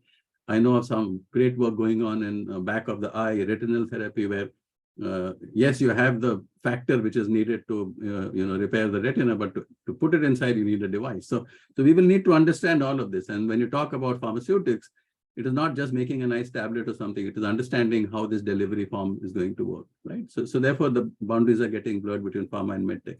Similarly, between pharma and digital, the digital therapeutics area is emerging, ranging from mental health to many of those areas where you find that the boundaries are getting more and more blurred. Then between digital and medtech, you've got things like robotic surgery, where you've got AI and ML and all of those used for surgery. And then right in the big middle of all of it, interfacing between pharma, digital, and medtech would be things like drug delivery. You've got these highly sophisticated insulin pens, for example, or insulin pumps, which are sensing, and then they're deciding how much has to go in and things like that. So when we look at healthcare, essentially it's about the patient. It's not about one therapy or the other. And therefore, as pharmacists or as people in healthcare, we need to understand all of these. Because when our students get out from our colleges, they could be in any of these professions. No one would have thought that I would be a marketing guy. I mean, I was a pharmaceutics guy. I thought I'll do manufacturing, I'll do quality control. I go to Ahmedabad, I end up in marketing. And today I'm sitting on the board of regulators for Singapore. So we have to prepare our students for a number of areas, and therefore it's a good idea for them to have a broader view of what things look like. Now, this is just some examples. And why I put this here is because most likely none of you will be very familiar with these unless you or one of your relatives went through some sort of surgery. So from intraocular lenses, coronary stents, mechanical heart wall, these are things we don't learn about. But these are the type of medical products which are there when we talk about medtech. And it's quite a different world. This is a comparison of the two types of markets. So sometimes people think that medtech is not such a big market, but it is right up there, almost 2/3 of the size of the pharmaceuticals market. It's pretty big and it's quite different. It's a different set of players. It's quite unique in what it is. But this is a lot of what goes into hospitals. So a lot of what we do in pharmaceuticals is used by physicians. This is used by surgeons and people who are pathologists and on the technical side, like radiologists and all. This one gives you an example, and this is actually mirrored in every market in the world, that USA is virtually half of everything. But the important thing is Asia Pacific now is the size of Western Europe. So where we are based is becoming increasingly big, of course, because of India and a lot because of China and Japan. In many markets, you'll realize Japan is second only to the USA. It's quite a big developed market for medical devices. Now, this is one way of sort of making sense of what these medical products or medtech is, because this can be quite confusing to people. So, for example, there's a difference between medical devices and medical equipment. So on the left-hand side, you see the medical equipment. These are the big boxes, you know, the MRIs, the CT scans, the PET scans. The price of this runs into a couple of $1 million, and they're largely in the diagnostics and lab equipment area. So these are big ticket items and, a big investment for the hospitals. On the other end, you'll have supplies and consumables. So these are like the daily use disposable, like caps and gowns, a lot of it which was used during COVID, bandages, wound care, feeding tubes, all of this are supplies and consumables.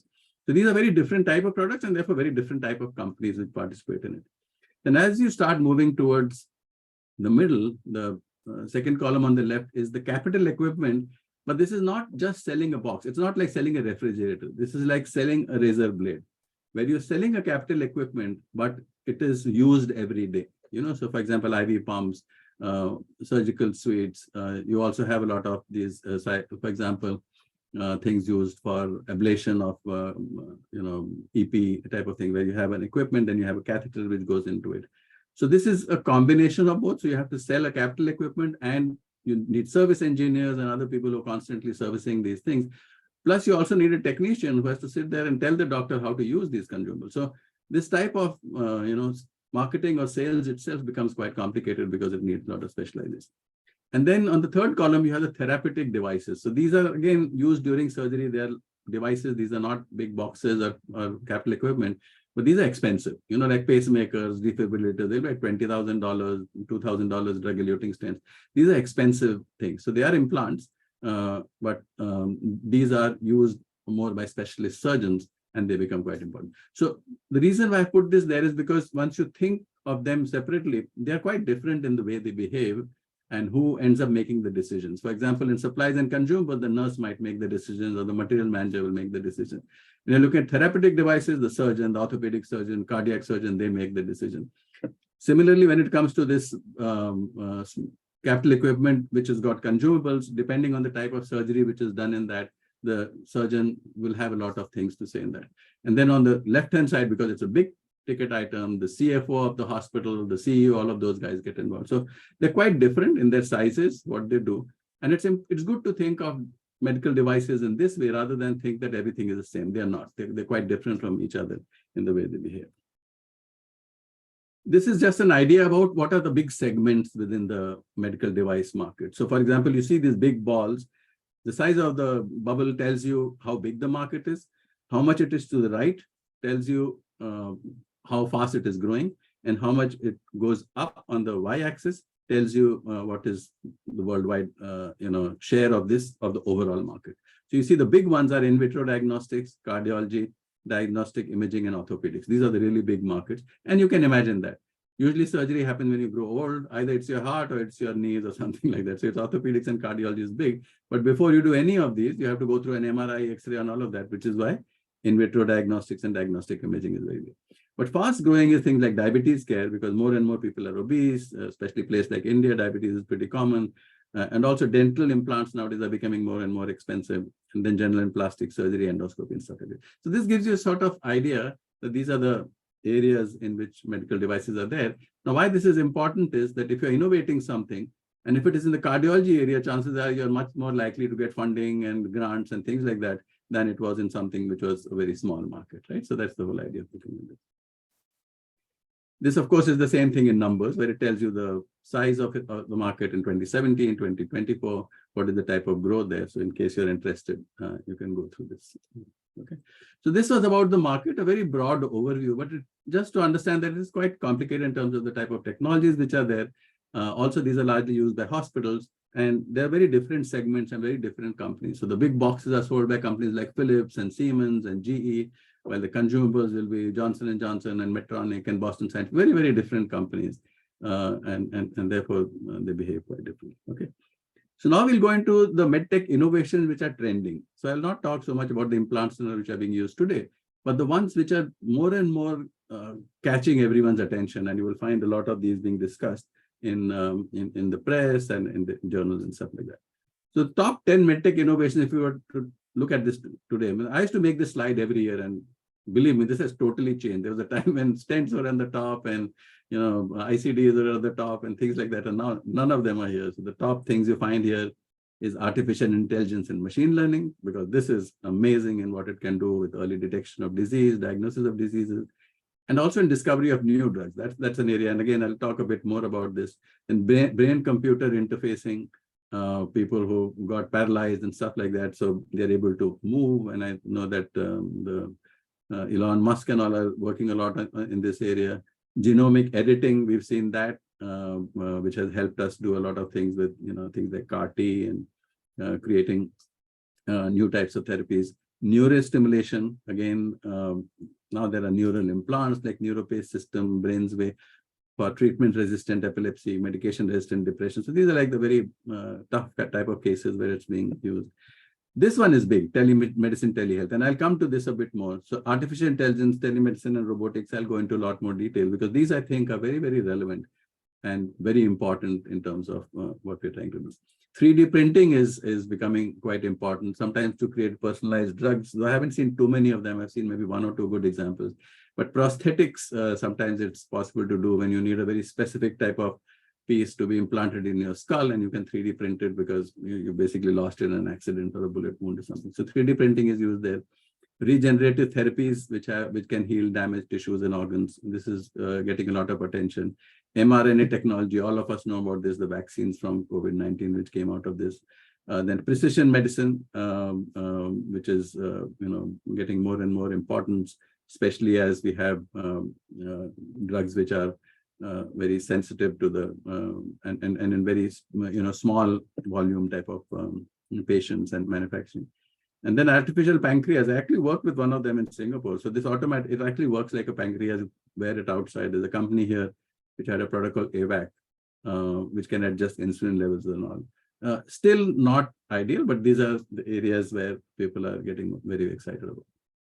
So let's look at the 3 I was talking about. So first is AI, and this I like a lot. In fact, I just completed a 8-week course with National University of Singapore just to understand that what all can be done. It was a bit challenging. The math is quite interesting, but I think there's a lot of stuff which is pretty interesting. So first, for example, medical imaging and diagnostics. So these AI algorithms can look at medical images. For example, you look at mammographies. Now, mammography scan, human beings can look at it, and maybe if they're extremely good, they will be able to see a few things. But if you do machine learning, which is you have an AI looking at a lot of these and being interpreted, so over a period of time, it gets even better than the best radiologist.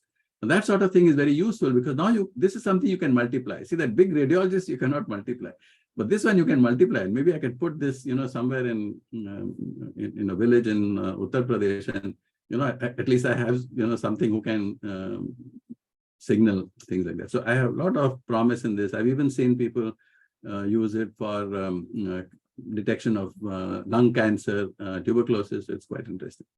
Disease prediction and treatment optimization. So again, based on scanning of data over a period of time, it learns how to look for specific things and start identifying people who are at a higher risk. And this again is linked to the fact that you have EHRs and health records of people, and it's able to figure this out. Clinical research, and this is quite interesting. So what it can actually do is it can mimic a patient, create a twin patient out of this, and then check out different treatment paths, almost like a simulation exercise, and see their effectiveness, and then tell you what might work. I have seen at least a few papers on this being used in cancer surgery, because usually what happens in cancer drug therapy is you give the highest dose which the patient can tolerate, and then you reduce it if he can't tolerate. That is not necessarily the best way to treat cancer. What this does is it looks at the dose given, and at the same time the marker, maybe use a PET scan for the size of the tumor or some other marker in the blood, and see how that changes with different levels of the drug. So within that n equal to 1, it's able to do a clinical trial virtually and say that, okay, this combination of drugs is going to work best for them. And that is amazing, because it takes away a lot of the pain which the patient has, because they're always put on maximum therapy. Healthcare administration, it can improve their administrative workflows. AI-enabled prosthetics. Again, we are talking about here where the muscles can control what the prosthetic is doing. So this is going on. Improved data collection. A lot of interest is in this, in this area. One of my colleagues, ex-colleagues, is a CEO of a robotics company globally, and he says the most important thing what they do is the same surgeon. The surgeon is using the robot to do the surgery, but this robot is actually watching how the surgeon is doing the surgery.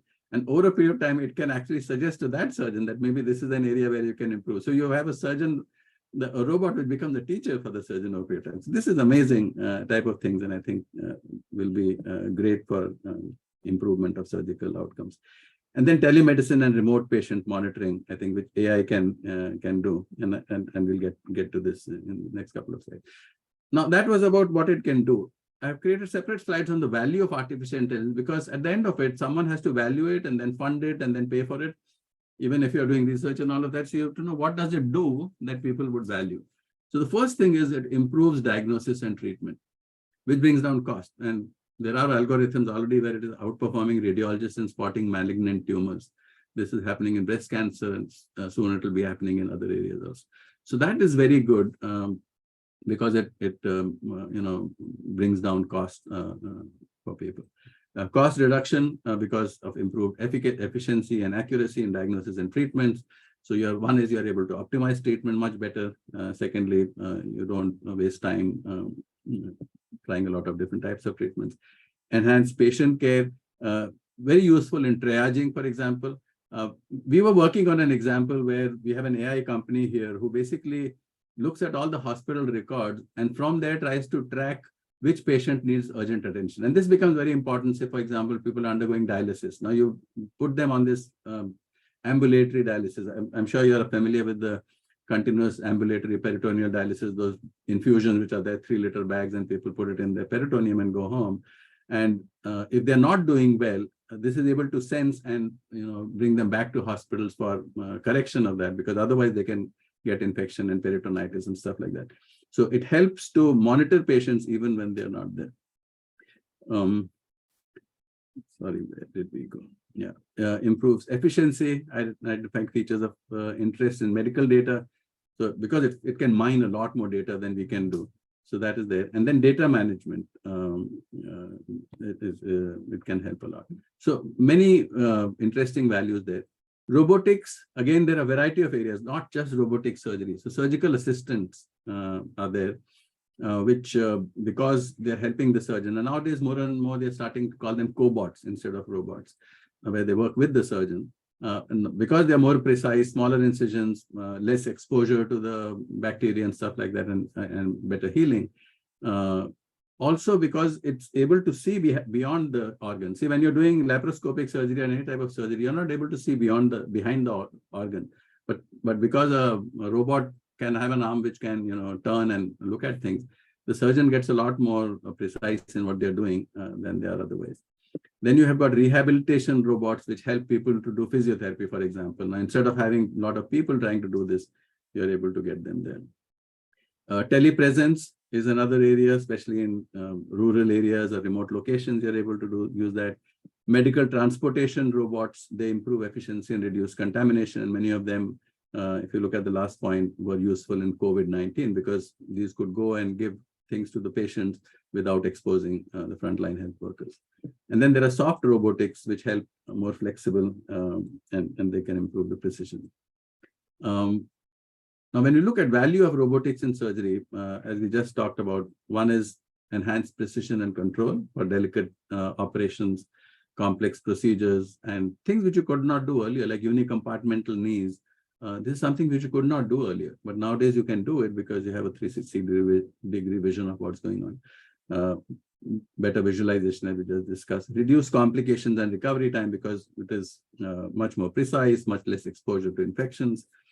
Minimal scarring, and ergonomic benefits. Now, one of the broader things which I have found working with robotics in surgery is that it upskills the surgeon who is not that good. See, the best surgeon normally doesn't find it very useful very often because they think, oh, I'm so good, I don't even need any of this, which is fine. But if you need a lot of surgeons, this country the size of India or China, we need hundreds of thousands of people who can actually do surgery. So this helps to make them better, make them more precise and do things better for them. Telemedicine is a very promising thing, and this is more about access to people who cannot be traveling all the time. So remote patient monitoring, where from a distance, you're able to look at, what's going on with the chronic condition of the patients. You can do virtual consultation. And many of us have been through that. In fact, the India model of online pharmacy works like that, that if you need a prescription, then someone will do a virtual consultation, and therefore you're able to get a Schedule H drug, which you may not have been able to get. And this is very, very valuable as people get older, or we are in lockdowns and stuff like that, and you're not able to travel to a healthcare facility. Tele follow-up and teleconsulting. And there are clinical trials which show that by someone following up, or sometimes even a doctor calling them, the patient compliance with treatment improves. Now, we might not think much of it, but patient compliance to anti-cancer drugs, for example, saves lives, because very often these guys don't go, or they don't get their chemotherapy, and they end up with much worse results than if there is follow-up going on. This is getting very active, digital psychotherapy. There are nowadays apps and things which are for, say, autistic children or depressed people, and even people who, have ADHD and stuff like that. So you're able to do this from a distance. Healthcare administration, you can use this to streamline workflow in hospitals and clinics. One of the best users of telemedicine I've seen, and this is not new, it is quite old, is Dr. Devi Shetty in Singapore, in Bangalore, Narayan Hospital. I met him back in 2005, and I said, "How do you do? You're a surgeon. You're a cardiac surgeon. How do you use telemedicine to do surgery?" He says, "Telemedicine is not for surgery. It's a patient acquisition and triaging tool." So he says, "My patient is sitting in Bangladesh or Nigeria. Now, with the help of his GP and with a good video conferencing, I can make out whether this guy needs to be rushed for surgery or he can be taken care there by medicine." So he said, then the people who come to my hospital are the guys who really need surgery, and I can spend my time doing that versus, just trying to go through a lot of. It sounds very, simple, but that makes a big difference in who lives and who dies, because his patients are like 2-3 days old with cardiac issues, and if delayed by 2-3 days also, they might not survive. So it's quite useful in terms of streamlining workflows of hospitals and clinics. And then specialized care means access of specialized care to patients. For example, one of the biggest issues India has is we've got 500,000 primary health centers, but you don't find doctors there. And even if you find a doctor, they might be, resident or a GP or something, but he certainly doesn't have all the skills you need. But you can actually, through this, things like cardiology, pediatrics, you can beam in this service to them. Again, you have to manage the logistics of it. But you can get specialized care to patients, again, more for looking at who actually needs to be rushed somewhere or who can do without treatment. So I feel this is going to be extremely important for us, especially in a place like India, because we've got very distributed populations. And for them, it's not easy to come to a hospital. The cost of treatment in a hospital for a patient is not so much about the surgery or what the doctor is charging, but the whole transportation cost, and the people have to come from these villages and stay there. And then you say, okay, now you go back, then come after another 2 weeks. So again, the whole barat is going there. It's a very, very expensive thing. And sometimes we don't count that. We just look at, oh, the doctor said, I will not charge you any fees. It's free. No, but the whole cost of just the logistics part is pretty high. So telemedicine, I think, is going to be pretty big and very valuable in the future. So as we said, it gives you better access to healthcare. It gives you much better patient engagement, because once you're able to see the doctor, that itself has big impacts on people. Cost definitely reduces, because it reduces the transportation cost for the patient. Hospital readmissions come down. Clinical outcomes have been documented to improve, especially for chronic conditions, because their compliance is quite a big issue. And then increase efficiency and convenience, because they don't have to. And I have been in some very interesting places. Like I was in Bangladesh, and there is this huge Brahmaputra river, which is like 36 miles across. And people live on these islands there. And these islands keep disappearing because the Brahmaputra goes into floods and all that. So these islands disappear and appear somewhere else. And these guys in their boats go and start living on that new island. No one can build clinics there. The only way you can get there is through things like telemedicine. Of course, one of the ladies who's doing a great job there, lady called Runa Khan, she basically takes a ship and follows them. And the ship has got all the surgical suites and doctors and all living on that, and she's able to provide that. But access of healthcare to people in remote areas is possibly one of the biggest issues we find, especially for surgical care. I mean, medicines, of course, can be flown to people, and you've got good distribution systems. But when it comes to things needing surgery, things needing hospitalization, that is where many of these get very important, and also for chronic illnesses. So this was about a few of the new things which are happening, and why I put them out there, because this, in my mind, will continue to grow, and we'll see newer and newer applications of AI and robotics and all of that, and huge money going behind that. I mean, if you look at venture capitalists, private equity, all those guys are basically funding these. So today you put AI or AI ML or robotics on your project, and suddenly you'll find everyone will be happy to provide funding to you for that. Okay. So now we move to the challenges and opportunity of this sector, because this, again, as I said, is quite unique. And especially as a pharmacist, when I came into the sector, it was not easy to figure out how this behaves differently. So I'll go through some of the points which make this quite different than what we have been used to. So the first thing is that innovation here is quite different than pharmaceuticals. In pharmaceuticals, innovation happens in big places, in big labs or in big companies, and people do this, and it takes a lot of time in that. While medtech innovation, on the other hand, happens on the ground. So you'll have like 3 people, and I'll come to who those 3 people are, who can create a device, and then they can take it from there. So it's a team sport. It is a team sport. It needs very close touch with patients and users. So this was just to tell you how different it is. So on the left-hand side, you see pharmaceutical development, the developing the patient, going out to preclinical takes about 6 years, and then clinical trials, phase 1, phase 2, phase 3, you spend another 5 years. And then, after that, you've got the supplemental reporting. So it's a huge, long time. While in devices, I have seen people in 18 months, they are not only create the device, but they sold the company also for a good amount of money. So it's much faster. It is more decentralized. So why I'm putting it out there is because this is possibly a good area for innovators to look for, opportunities, rather than trying to invent or discover a new drug, which I haven't seen too many people do that. Getting to a new device might be much easier for people in our markets. And this is a proof of that. So most of these top medtech innovations came from, and you can see one common thing between the column on the right is everyone is a doctor. So doctors are able to find this need, that this is the thing I need. If I could do it differently, like for example, do I need to do cardiac surgery by this open, the bypass surgery, which used to go on in our times? Can I do it through a stent? So this Dr. Brunswick, he's the guy who invented balloon angioplasty. The funny part is he did it to himself. He passed the balloon to himself and did his own surgery. But the point is, these guys have been doctors, and then they need to work with engineers and others to take it forward. This is the biodesign process which comes out of Stanford. Again, you see the first part is needs finding. So this is where the surgeon or the clinician says, okay, this is something which is a gap. Then you start generating concepts out of that, you screen them, and then you develop the product. And then, of course, you look at how do you go and launch it, right? So this is the process of biodesign. Now, this is the facts. So this is something which J&J had done work on the top devices. And these were the characteristics. One, there was a clinician inventor in 13 out of the 15. So why I'm saying this is because in healthcare, the person who understands the need for the innovation most is the doctor. And if we are in healthcare, one of the important things is to get connected to these people and have some of these guys who are friends with us, so that when they're talking about the problems, we say, okay, this looks like a good research area, and maybe I can invent something in that area, right? All of them were disruptive. That was a totally new way of doing things, which is why they were so big. They involved engineers earlier. So the doctor can have the idea, but he doesn't know how to make the product. So biomedical engineers and doctors need to work together to come up with this thing. The important part is all of them adapted existing technologies. So you don't have to invent a new technology. You don't have to invent lasers to do laser surgery. The laser existed. You have to apply it to this. So it's an applied science. So the invention is not a first time type of thing. The other important thing is that most of them happened in California, Minnesota, or Boston.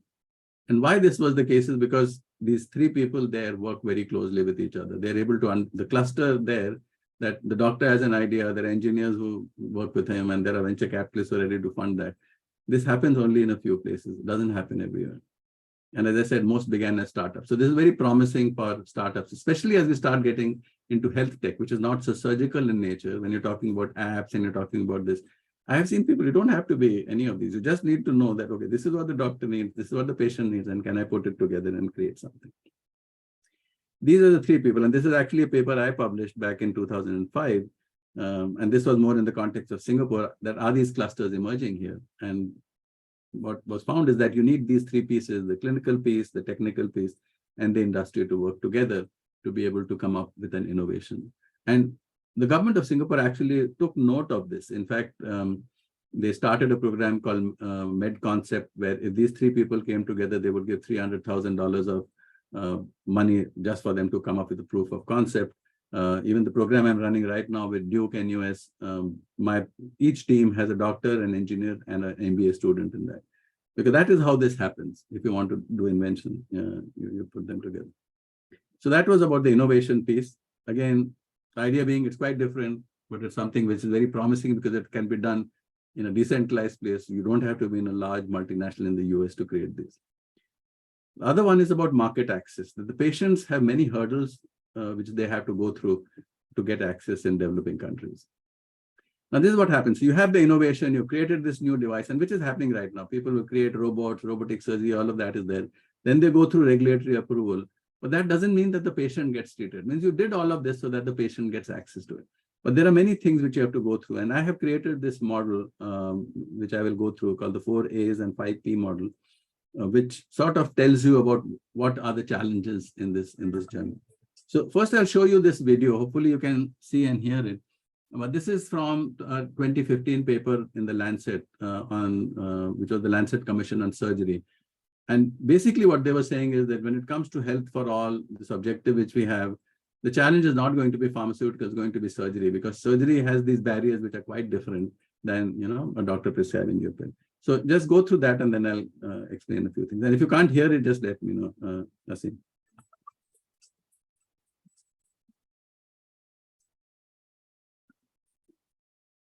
Over the past 2 decades, global health has focused on individual diseases. Surgical care has been afforded low priority in the world's poorest regions, leaving 5 billion people without access to safe, affordable surgical and anesthesia care. Patients requiring surgical treatment will face multiple hurdles: delay in seeking care, delay in reaching care, delay in receiving care. Reaching the hospital does not guarantee treatment, as many lack the proper infrastructure to provide emergency surgical care. As a result, many easily treatable conditions become diseases with high fatality rates. As many as 90% of maternal deaths could be averted by timely intervention. For those who successfully obtain treatment, 1/4 will experience financial catastrophe as a result of receiving surgical care. To save lives and prevent disability, an additional 143 million surgical procedures are required annually in developing countries. Today's surgical workforce would need to double in 15 years to reach our target of 80% coverage of timely access to essential services by 2030. The total costs required to reach these targets are significant, at approximately $350 billion by 2030. However, the costs of failure are even greater. The lost output will cost developing countries an estimated $12.3 trillion. Investing in surgical services is affordable, saves lives, and promotes economic growth, making surgery an indivisible, indispensable part of healthcare.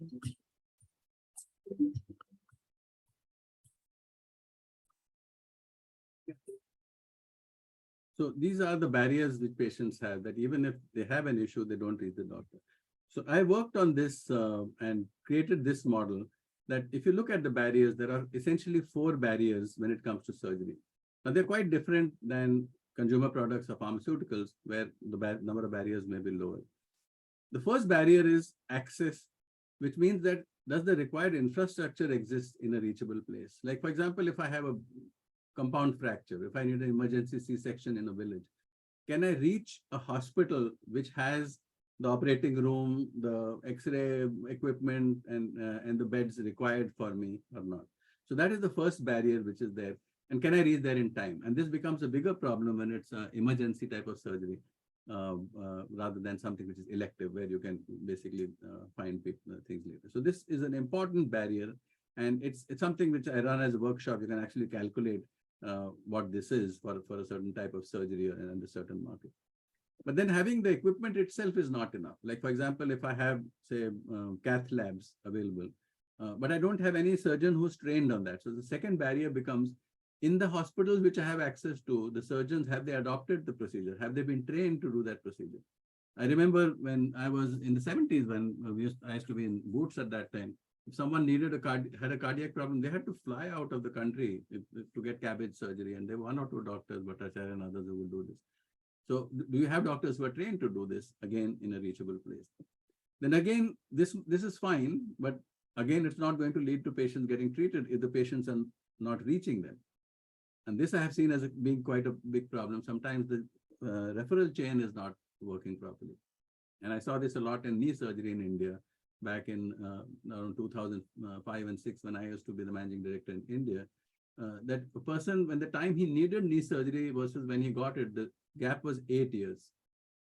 And the reason was he went to a GP didn't know what to do, kept giving him all sorts of drugs, then sent him to another orthopedic surgeon who basically was a trauma guy who was not trained on knee surgery. So like that, he kept getting handed off till he got surgery. And this really took off, and doctors started showing interest around the time when our PM, Atal Bihari Vajpayee, had bilateral knee surgery. Then suddenly this came into limelight. And then finally, you can have all of this. You can have the infrastructure, you can have the surgeons who are trained, you can have the patients reaching them. But if they don't have the money, it's not going to happen. An interesting fact in India is that about 25% of the population in India, which is below the poverty line, is there because of one episode of hospitalization in the family. They've sold their farm, they've done all sorts of things. So that becomes very important, which is why when it comes to medical technology or surgery, insurance becomes very important. Now, it may not be that important for a pharmaceutical because you're buying 1 strip at a time or 1 bottle at a time. But when the surgery happens, you need all that lakhs of rupees on one day, and that becomes very difficult for people to afford. So penetration of insurance becomes very important, which is where in India, first there was below the poverty line insurance, then there is Ayushman Bharat, and all. These are very, very important for people to get surgical care and get what they need. So these are the 4 barriers which are operational, and it's important to analyze these, because if the infrastructure is not there, no matter what you do with talking to the doctor or training them or reducing the price, it's not going to make a difference, because the infrastructure doesn't exist in that place. So sometimes people say, oh, universal healthcare, we have enough money to treat everyone. Money doesn't treat the patient. You still need the other 3 for it to happen. And I've seen that in many countries, Vietnam, Indonesia, where it's not happened because the other upstream barriers have not been released before you start giving out money to people. Now, surrounding these 4 barriers which we have is 5 stakeholders. And who are the stakeholders? When it comes to access infrastructure, it is the providers. These are the hospitals, the Apollos and AIMS and all of that who set up the infrastructure. If they don't decide to put up a certain type of infrastructure, that surgery will not happen. So robotic surgery in India will not happen if no hospital buys robotic, the Da Vinci or whatever robot is there. So that is the first stakeholder. Then physicians need to show interest in that. Each new surgery is something that they were not taught in medical school. So they have to go through all that training, and they have to show interest and go through that. So I have seen doctors, in fact, in Johnson & Johnson, we used to have 4 surgical institutes in India, in Chennai, and 2 in Chennai, then 1 in Delhi and 1 in Bombay. And we used to train about 20 to 30 1,000 doctors every year on laparoscopic surgery. Because those skill training, if you don't do, they will not be able to do the new types of surgery. Then patient awareness, how do you get them there? And this is a whole thing. Sometimes even GPs have to be educated, because here's the thing, a lot of medical representatives go to the GP to tell them what to prescribe. But the GP's job is not just to prescribe drugs, but also to prescribe surgery. But no surgical rep goes to them to explain new surgical things. So sometimes their referral to surgery is much poorer than it is for medical. So that becomes an issue, and which we're still looking at how you could solve that. There's no clear solution to that. And finally, the payer. Of course, income levels are useful, but as insurance starts approving payments for certain types of surgeries, or reimbursement in certain countries comes in, affordability, and the payer is involved. So these are the 4 Ps: providers, physician, patient, payer. But surrounding all of them is the policymaker. These guys can just change everything. And we saw that in COVID. They said, okay, everyone will get a free vaccine. Suddenly, all of these are not barriers. It's only, making sure that people can get there. Or they say, okay, we will get all physicians back, all nurses, you have to work there. So they can change any of this. And therefore, all these 5 are very important considerations for, good healthcare and surgical care. So you can have an innovation, but for it to be converted into usage, treatment of the patient, as well as converted into money, you need to go through all of these barriers. The third hurdle is the regulatory one. And this is quite important because I used to be in India as the managing director in 2005, when for the first time medical device regulation came in. It didn't exist before that. You could make a stent in your kitchen and put it, and there was no approval required for it, right? So that becomes a challenge because, again, at that time, I remember talking to the DGCI, and fortunately, both of us were MPharm, so he was quite open with me. He says, "Ye hota kya hai medical device?" He had no clue because that's not something we learn.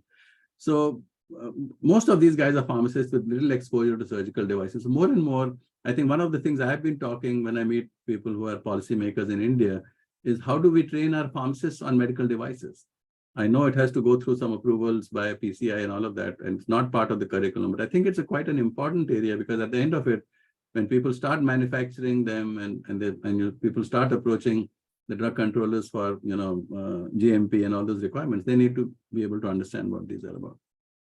So some of the challenges which I have seen happen, which is why people don't get this very well. One is most policymakers, because they've been more used to pharmaceuticals, they use that lens to evaluate medical devices.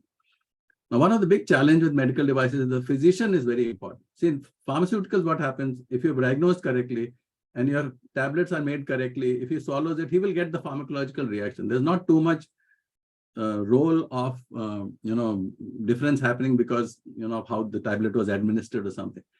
But in surgery, if the physician is not very well trained, it can make a big difference to the outcome. If the surgeon doesn't know how to do surgery, the patient can. Now, it has nothing to do with the quality of the device. So while you can approve the device, who's going to approve the quality of the training, for example?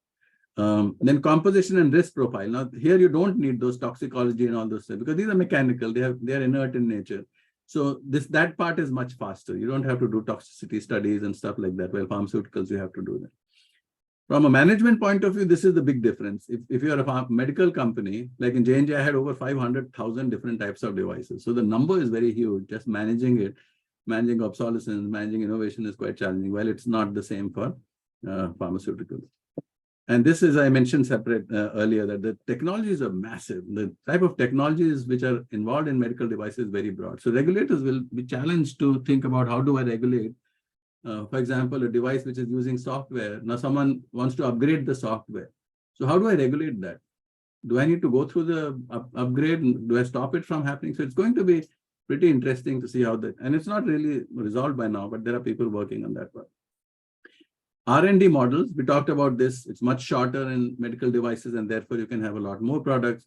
Medicinal products, it takes much longer time. And of course, you get better protection in IP and all of that. But it takes a long time, and failure is very, very costly in pharmaceuticals. Clinical evaluation, this is a very interesting thing. So people say, oh, do a randomized clinical trial. You can't do that with medical devices. Can I do a double-blind trial for someone, cut him up and not put a knee implant and stitch it back? You can't do those type of things, right? So that becomes a challenge. And again, people have to get used to how that works. And then, of course, as I said, because the surgeon's training is so important, the role of training and experience becomes very important, and it becomes challenging for policymakers to understand that. So that's about the regulatory part of it. And just understanding that these are quite different. And when you try to regulate them, there are some very interesting challenges. Now, the fourth challenge, and this is not so much of a challenge, but the way the world is shifting. In fact, if you go to any of the developed markets, even China, for example, people are shifting to what they call value-based procurement, where they're not so concerned about the price of your product, but what it does to the value of the whole chain. And the analogy would be as follows: that for a very long time, think about us being a surgeon or a hospital or whatever. A patient comes in from the dark, he has a problem. We basically do some surgery with him and then he goes away, right? Possibly we don't track him. So that's what we have been doing, like a shop. Now, even if we optimize the cost in that, that doesn't bring down the cost for the patient. The cost of the patient would be lowest if he did not need to come to the hospital, right? So he says, instead of being at the railway station, you should be in the train and try to see how the patients are going through this. So Michael Porter of Harvard Business School had come up with this idea back in year 2006, that we need to be looking at value-based healthcare, where we look at the whole chain. And what you're trying to do is improve the value for the patients, where value is defined as the health outcomes as achieved which matter to the patient relative to the cost of achieving those outcomes. And the cost is not just the cost of the product which goes in, the cost is everything. the patient's travel to that place, the surgeon's salary for that much time, the nurse's salary. So all of the things that go into it have to be costed in to know what the cost is. And you come up with very, very surprising results, and which are quite important. If you want to read, there's this whole book, The Strategy Which Will Fix Healthcare by Porter and Lee. But many of the hospital procurement has now started looking at value-based procurement, because sometimes the device looks expensive. Like, let's take laparoscopic surgery. So you have an open surgery which takes 4 hours to do. And the laparoscopic surgery equipment may cost much more than the open surgery equipment, but he's able to do it in, say, half an hour. So the surgeon can actually do 8 times the amount of surgery in the same amount of time. Or in another way, in one case, I used up 4 hours of the salary of this top surgeon, while in another case, I used only half an hour of his surgery, of his salary. So when you cost it out, you realize that this actually is saving money for the hospital or for the whole system or for the healthcare system. So that is the way people have started looking at it. And this is called time-driven activity-based costing, which is quite interesting. So this is how you look at the patient. From being healthy, goes through this whole process. He's got wellness, then you try to prevent it, then he goes into pre-disease, like pre-diabetic, then go through screening, then try to intercept the disease so he doesn't get it. Of course, he gets the disease. So this is the way a patient goes through. Now, any of these places, if you're able to block, then, and it doesn't need to go to the rest of the steps, you will be saving costs for the patient. And the cost becomes more and more as you go down the line. The late disease is the most expensive. So in cancer, early screening saves a lot of cost. You possibly don't need surgery to the same extent as you need it. Otherwise, you don't need chemotherapy, you don't need radiotherapy. So the whole idea is how do you look at the patient and try to, solve problems as early as possible. So that's how people have started looking at it. Now, why this is getting more important and why I'm talking about this to you is because this is today facilitated because of all these wearables and digital stuff and things like that, which wasn't possible in the past. So very often when people come up with digital innovations, they're not able to value it correctly themselves because they're not seeing where it fits in this pathway. And if you're able to use it earlier, for example, it is able to prevent a disease because it stimulates certain type of behavior. I don't know. Suppose you're going to get kidney stones and the behavior it promotes is that you drink more water with whatever citrates or something, and you don't get the kidney stone. It's a big achievement for them, right? But the digital thing has to fit into this type of thinking as to what is happening to that type of patient. And if people start looking at patient care from a patient's point of view rather than from a technology point of view, it does a lot of good, both for the patient as well as for the cost. And because of that, you're able to see that the people like the device makers of pharmaceuticals, earlier they were just on the diagnosis and intervention.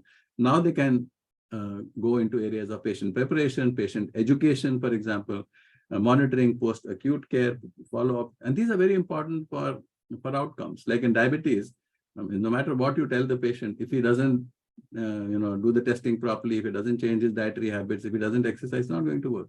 But today with wearables and all, you're able to do that sort of thing. So some of the things which are happening in health and tech and digital health nowadays is first is, of course, online consultation. We talked about this.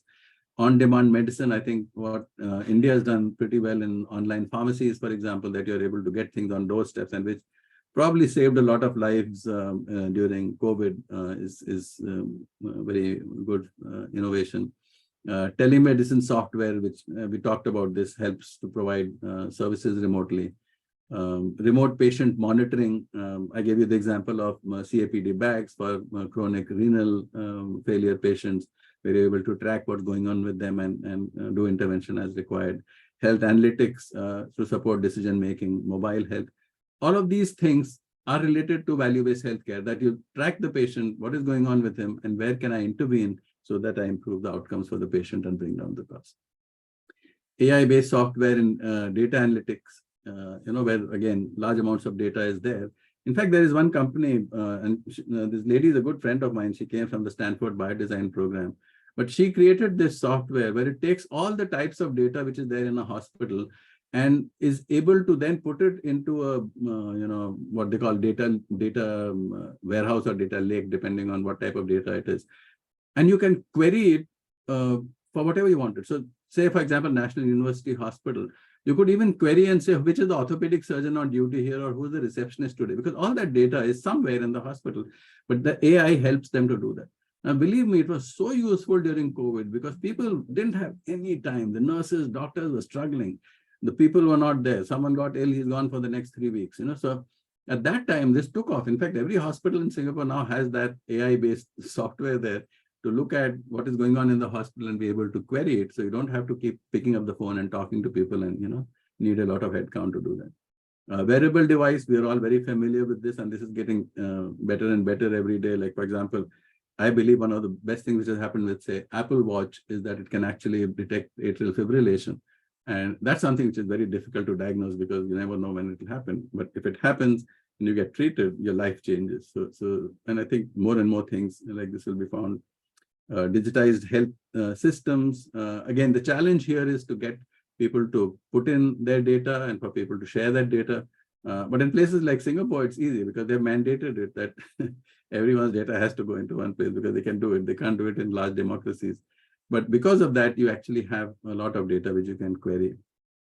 Smart home health devices, one of the most useful devices I have seen here is, other than measuring body weight and all of that, is things which tell you if your elderly parent has had a fall or something, because they have this gyroscopes or something inside that. So he has a fall, it triggers a call to you, so you can immediately get him attention and things like that. Health tech and fitness, we are all very familiar with this. Mental health is, in fact, one of my colleagues from National University Hospital has now started a whole set of clinics for autistic children in which all these apps are used to help them manage their lives. Now, because of that, you can see this. We talked about medtech market and pharmaceuticals market. You look at the size of the global digital health market by region, the data, and it's going to be $1.3 trillion by 2030. So this is really, really big. And you can see the type of growth people are projecting on that. So this area is growing very fast, and also a lot of value is there. And this value is not coming from taking away from pharmaceuticals or surgicals, basically coming from making services more efficient. What people do to patients and all of that, all those processes, the communication become much better, and the tracking gets much better. So before we end, I'll show you this small. I was sitting next in Harvard Business School. He was a Cleveland Clinic Chief Patient Experience Officer. And the whole idea here is that if we are in healthcare, we need to have empathy as to what is going on in different people's mind, because that is what our life is. And if we've chosen healthcare, it's not because we wanted to be a pharmacist. We chose it because we wanted to help patients. So this one gives you a good idea about, what are the type of things going on in everyone's mind, and getting to understand that is, I feel, helps in, understanding the area we're in.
Okay.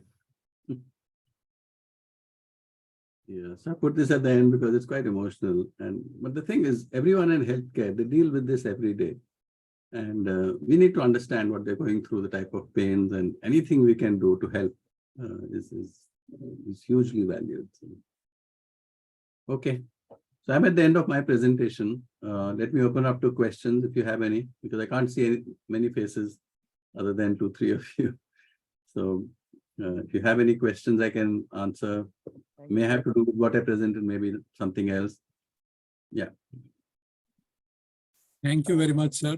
It was such a wonderful lecture. I hope all the participants also would have enjoyed a lot. And you being yourself a source of inspiration for many budding pharmacists.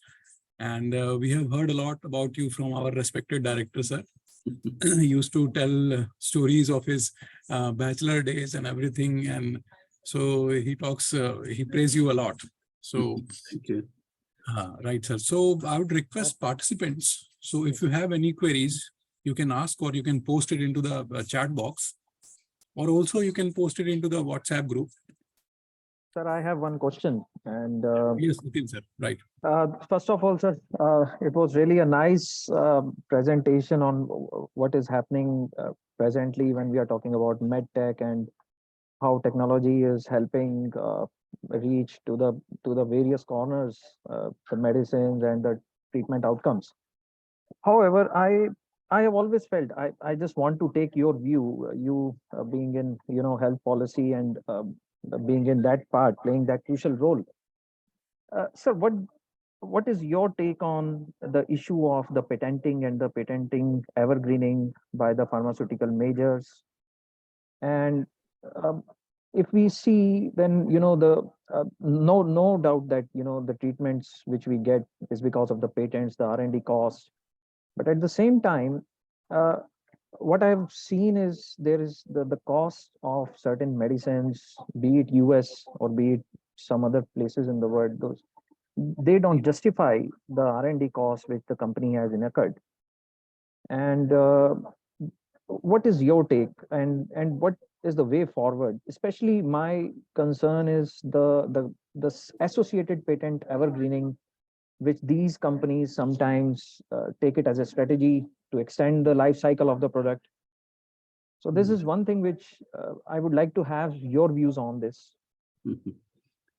Yeah, no, I think it's a very important question. And one which unfortunately it needs the leadership of the company to understand that, and which is why I showed you that video. I mean, these guys need to know that at the end of it, they can help patients. And the recent case was with Johnson & Johnson. Now I don't work for them any longer, but I would have liked that a little earlier. They've done it finally, but they should have done this much earlier, because they have this drug for multi-resistant tuberculosis. Tuberculosis, yes. Recently, they have waived off. Finally, they have done it, but I think they could have done it earlier. So the point is, can you do this in a timely way? I totally agree that you have to recover your R&D costs, but who basically monitors when did you recover your R&D costs, and now you're back to normal? So these are issues. Unfortunately, most of the industry is in the US, and that industry and that whole country is run by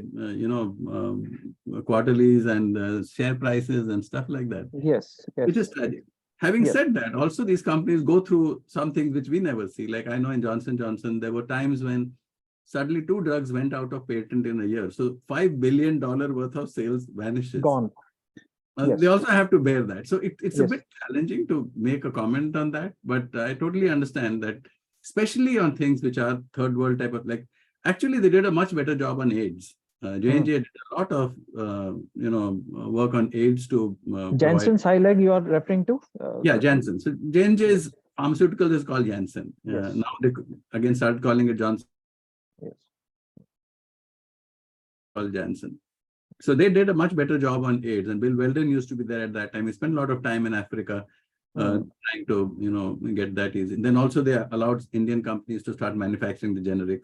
Now I think they're doing that with the multi-drug resistant. But as you're saying, I wish more and more people did that without having to pull their teeth. It's better if, that consciousness comes in.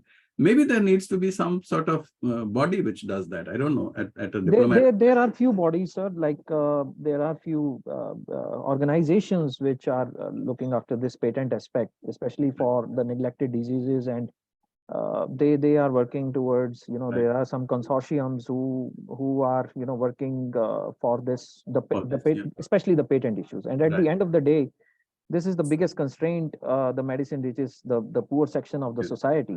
So that is something which there are these organizations who are working on. And my second question, sir, is that you have just touched on one point, that is cost-wise analysis of the health outcomes. How is India doing? How is India doing on this particular parameter? So I think India is much better than others, and this is why. When you look at the real cost of a treatment to a patient, and I showed you the chart earlier, the pharmaceuticals will be maybe somewhere between 5 to 15% of the cost will be pharmaceuticals and the devices, and the rest of it is all the cost of what the hospitals charge them, right? And a lot of that cost has to do with the salaries of surgeons and the salaries of nurses. Fortunately or unfortunately for them, but in India, those are comparatively much lower. So what the customer pays or the patient pays in India is much lower, which is why a lot of people think of India as a very good destination for medical tourism. They would want to come there because the doctors are amazing. And in fact, one of the statistics I know is that more than 30% of the doctors in the US are Indians. Yes. So you might as well come to India and get a much lower cost, because anyway an Indian is going to operate on you. So India is doing much better. Now, here is the challenge. I will tell you, you talked about drugs and you went on to this question. In between is the question of what happens with medical devices. And I can tell you that because I spent a lot more time in that. Here's the real thing, that even if I want to make a medical device cheaper, the patient does not get the benefit for that. Because hospitals, if they're charging something for a procedure, they continue to charge that. I remember in stents, when I started off, the Pharmashot stent used to be $2,500. It came down to 500, but I don't think the cost of angioplasty went down. Yes, so hospitals have this markup. And why that happens is because when you look at price, it is fixed by supply and demand, right? The operational supply constraint here is surgeons and their skills. So you need to do a lot more with training surgeons. Unfortunately, when it comes to neurosurgical procedures, it's only the multinationals who are training the doctors. There's no other effort to train doctors so that suddenly if you have 1,000 people who can do angioplasty, the cost of surgery will come down. So in surgery, it becomes slightly different than it is for pharmaceuticals. Pharmaceuticals are more straightforward, and the government has very good ways of doing price control. They tried price control and devices, but it's very difficult. Even if you do a knee surgery, there are 6 parts to it. Which one are you going to control price and how you're going to do it? It's quite challenging to do it. Yes. Too many And- SKUs, too much, variation. And yes, and as you have rightly pointed out, MNCs take a lot of this effort to, the skills and all that associated with that particular device. I do remember many years back, one of my relative was given the option of bypass surgery. There was no Yeah. other option, but I do remember there was Cypher stent by Johnson Yeah. and Johnson. Yeah. And fortunately, the operator, the doctor at Escorts, he was able to complete that angioplasty procedure when there was the only hope was the bypass surgery. So in a way, if we look at the daily, days loss, out of pocket expenses, all this, if you do the calculations that way, the recovery, it is just unimaginable that, the recovery is so fast in angioplasty as compared to the bypass surgery. So yes, that aspect is. Yeah, but it was not easy. It was a big challenge because I joined J&J around the time we were introducing these stents. In fact, I launched Cypher stent in Asia Pacific. So Okay. the thing is, you had to train doctors, and these doctors are, cream de la cream guys, like I'm sure you're talking about, what was the Dr. Claire or Dr. Ashok in Escorts. These guys were the guys doing stenting. I'm talking about Dr. Praveen Agarwal. Okay. Dr. He's Praveen. also at Escorts, yes. So when you trained them, now you have to train them to a level that you can say, okay, now he is fine to do this thing. So someone has to certify them. Now the people have to, who have already trained as experts would have to certify them. And that becomes sometimes a problem because the younger guys get trained faster. The older guys who don't want to go for new technologies, and later on they want to go. So now the younger guys trying to certify the older guy. We used to face a lot of flack because they felt that we are the guys who are trying to tell them what to do. So getting doctors trained by a company is not a straightforward thing. Also, if he's not very well trained, can you tell him that you should not be doing the surgery? So that becomes a sort of a challenge which you have. Yes. Which is where I think a lot more needs to happen. And maybe that's the area which the government can take up as to how do we create, places for training them. The initial training or facilities can be provided by, the multinational companies, but it should not be up to them. Because if it's up to them, then that cost is high. And then they will charge you that cost on the product. And you will say, no, this is too high. And a local guy will make it much cheaper and they will start selling it. And the training stops. So it doesn't help so much. Yes. So there are pretty interesting complexities in this area. But something which needs looking into, because believe me, right now we are still very young. I mean, as are people, and they're not very healthy, obesity is there, diabetes is there. As they start growing older, you don't have enough doctors. And Naresh Trehan and Devi Shetty keep talking about this. They say we don't have enough surgeons to do the amount of surgery you will need in 10 years. So Yes. how are we going to solve these issues? Are actually big, much bigger issues than the price of, the drugs or the devices, which in my mind, not that significant. And add to the recent westernized our habits of eating food, right? So yeah, and as you have rightly pointed out, in coming few years, it's going to be a big issue pertaining to the cardiac health issues and other, because our dietary habits have changed a lot in last few years. And especially during COVID, everyone learned how to get order food online and not go to office, and all this habits have changed for us. It's got a little worse. So yeah, so there are very interesting issues there, and there are people thinking about it, but it's complex. It's not very straightforward, and a lot to be done. Yeah. Thank you, sir. Thank you. Dr. Alok. Yeah. Yes, Yeah, yes. it was a very nice presentation, I would say. Thank you. However, by healthcare, we always mean treating diseases, maybe in hospitals and going for surgeries and all those things. And we Right. calculate all those budgets in account of healthcare. Yeah. But what I believe is actual healthcare should be preventive. Yes. So yes. that these hospitals are not flooded and the people don't get ill. So budget should be more towards preventive or prophylactic healthcare, I would say. Yeah. A lifestyle and holistic approach. Right. What do you say about it? No, that is absolutely true. See, but what happens, and this discussion goes on. I am Ahmedabad group on healthcare also, who keeps bringing up exactly the same point. The thing is, the insurance or Yes. intervention which happens in a place where the cost is really high today, right? So hospitalization is the big cost which the person cannot bear. So people try to take care of that through insurance. The wellness part they leave it to you, and which possibly is not the best thing to do. But I'm sure businesses will come out of that. You see a few people doing that, like, for example, simple thing like wearing a Fitbit and how many steps did you take in a day, and Correct.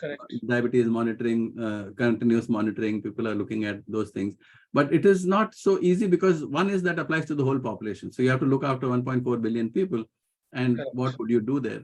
And those people don't somehow still classify as being related to healthcare as a budget. That's wellness care is still to get importance. But I totally agree with you, because if you say healthcare, we should be caring for the health, not sickness care, which is Right. where most of our focus has been. But yeah. Even I have seen in West, when we say the healthcare is very good, hospitalization is very good. But I have seen for some, though it is free, they call it free. But I have seen it takes a lot of time to get yourself tested. I mean, Yes. you have to get a scan. You may have to wait for 3 months or 4 months. It is like that. You are in a queue, though it is a free. But in India, if you get it, it is normally 1/10 of the cost, and you Yeah. can easily get it in a day or two, all the tests. Yeah. So I think there is a lacuna in the name of being free and insured and all those things. Yeah. So these issues are also to be, I think, addressed, and that is why India is the medical destination for this. I tell you, in a lot of things, India is very, very well off compared to others. Yes, I've seen people from the US come to India, get Yes. treated, and they say this is like heaven compared to. I mean, my kids are, 2 of them are in the US, they used to be in Canada. I mean, to get an appointment with the GP, it takes you 3 months. Yes, correct. By the time your disease is gone, everything is gone. And quality of medical professionals is also very good in India. Yeah. And medicines are very cheap and of highest quality. Yeah, absolutely. The challenge is still on remote areas, surgical care. I mean, that is like, I look at things like maternal mortality happening at the last moment, or Yes, correct. trauma or some accident happening in a area where you can't reach a hospital. Some of those need to be taken care of. Otherwise, I think we're in very, very good shape. And I think the growth in hospitals, growth in skills, use of technology. I mean, I know of doctors in one particular doctor in Delhi who's possibly the biggest user of robotic surgery, maybe in Asia or something like that. So they're very, very good, and they like to teach. I mean, they love to teach other surgeons and all. But I think a little more concerted effort might make things easier for them. Yes. But your point about wellness is absolutely well taken. Now, it's not easy to implement everywhere, but I have seen some things happen. Like, I'll give you a couple of examples from Singapore. Now, here it's easy to do because you don't have an option. You have to listen to if government tells you something. But one thing they have done is that instead of paying for your, healthcare, through something, a part of your salary goes into something called MediSave. And if you don't use it, that is your asset. So the point is, you're incentivized for not falling sick. Right. Because if it's free, then the person who's falling sick is basically taking away the tax money for everyone else, right? Yes, correct. Then the other thing they did, that exercise is useful, right? So here they have these government gyms called Active SG, where the entry fee is very low, like $1.5 Singapore dollars. But more importantly, when you join, they give you $100 in the app. Yeah, that should be the incentive. So if you get used to that habit, then rather than it become a potential energy hill, that I don't have the money, so I won't go, because you want to start this habit early. So I think what they call behavioral economics, or nudging people into the right type of behavior, I think there's a huge scope to do that. But it needs a concerted effort. But having said that, I will tell you there's a lot of stuff going on in India which doesn't get advertised. And once in a while, I'll catch this guy. He'll be some Indian Institute of Public Health sitting in Gandhinagar or whatever, doing excellent work. But we need to have also a way of looking at, okay, there's a good successful model. Can we take it to others? So there are many areas where good can be done. But I'm pretty impressed with what India is already doing. But it's not like you won't see it in the newspaper. In the newspaper, we see all the bad news. In real life, it is because of they are overwhelmed by the population. You see, there are so many persons, and even then they are being treated. Now, like they have a 5 lakh insurance for more than 50 crore people in India, and that is phenomenal. And India is very good. You see, if you are even being funded for your rather, I would say, your miseries, because you are in hospital, even if you are funded, you are getting all the, but suffering is yours, right? Yeah, correct. So whether you are funded or not, the suffering should not be there. I believe that we should have more budget, more focused approach on preventive healthcare. Yeah, absolutely. So, Dr. Asim? Yes, Sir, sir. I would So like to ask I have one just question. a small query that I want to Yeah. ask. Like, sir, how do you see the prospects of this academia, particularly for the growth and development of this medtech industry? How academia can contribute into this growing field? I can only tell you the things which I have seen. I don't know too much about India in the medtech field, but here, all the universities I'm working with, National University of Singapore, Nanyang Technological University, Duke NUS, all of them, the academia is very closely involved in innovation. And the whole idea is, and medtech, because as I said, it is something which a startup of 3 people can start off. So a lot of innovation happens there. So there's like the Stanford Biodesign program is run here. I used to mentor them for a long time. So these students over a period of 6 months, first is they go to Stanford to learn the process, then they come back. The process is very simple. Let's suppose I have to innovate in the area of eye surgery. Then I just keep watching eye surgery day in and day out and asking the surgeon what is the issues they are facing, where is the problem, what needs to be solved. Because unless you have a need to be solved, there's no product. Then from there, they go into the design phase and where they work with the engineering people and all, and all, they're able to come up with pretty decent devices. And then, of course, you have people who are ready to fund them. All of those exist in India also. But I think the innovation part is in a very few places. One of the places where it happens in India, and I know that because I was sort of responsible for starting it early, about 10, 15 years back, is with the All India Institute of Medical Sciences. They have a collaboration called the India Stanford Biodesign Program. So they come up with pretty interesting stuff. Unfortunately, the industry doesn't pick them up and scale it so that it can reach people. Some very interesting things, even maybe very simple. Like when you transfer a patient from the stretcher to the bed, there are 6 people involved, and most of them after some time get back problem because it's quite a challenge to do that. So these guys had invented this sheet on which there's some sort of material they had put where the patient would slide much more easily or something. Excellent stuff. Now, big companies don't pick them up because they're not in the business of making the sheets, but there is an opportunity there. So those things exist. And now that you have so many AIMS and so many IITs, maybe that model needs to be followed everywhere, because these problems in healthcare are very localized somewhere. The problem you will have in, I don't know, Sagar or something will be very different than Bombay will have, right? So it's good to have people who can think like that, do something, maybe create products which are locally successful, and then if they're great, then they will find a way. But it is something which can be done locally. It's not like pharmaceuticals where you have a long R&D process and you get something after 20 years. So I'm pretty positive about that. And I work with them all the time. I'm in many committees here to give these grants. They give grants for proof of concept, proof of value. Then I teach them business model innovation, become entrepreneur. One day, maybe you'll go an IPO and become a big company. But the opportunity is huge because there's so much, going on in terms of things to do in hospitals and different types of surgery. Nothing is ideal till now. So yeah, Right. innovation, I'm very positive in medtech, particularly. Right, right. So once again, I would like to thank from entire AIP, Amity Institute of Pharmacy, Amity University, Haryana, for delivering such a wonderful lecture, sir. Indeed, I'm pretty sure that participants would have been enjoyed it a lot. And we are looking forward to have future collaborations and more lectures and more, workshops and webinars from your side, sir. Thank So you, now thank I would like to call upon our director, sir, to please deliver a vote of thanks. So, Dr. Alok, thank you very much for sparing your valuable time. I know it is very difficult for you to give so much of time, but on our request, you have come here, and a new field has been opened for the faculty also, because the artificial intelligence is coming in a big way. But however, the medical professionals, it is a bit different. It is a bit off field because it concerns with software engineering and all those things. And being a biology student or a pharma student or a medical student, it is bit off. But though because it is penetrating in everything, everywhere, rather in education also, and all medical fields, it has come into a big way. So there is a need to collaborate, and there's a need to learn. And like I've seen, you have just gone through a 4 days program or for this artificial intelligence.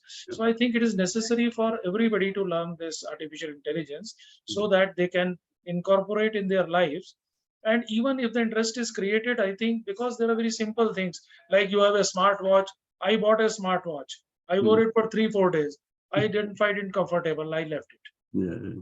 because we are not comfortable with these things. Yeah. So once you enter into it and you learn what benefits these have, and Yeah. then slowly it comes into your psyche. Newer generation, of course, is very much attracted and very much adapted to these things. However, we feel lesser the gadgets, better it is. Better off.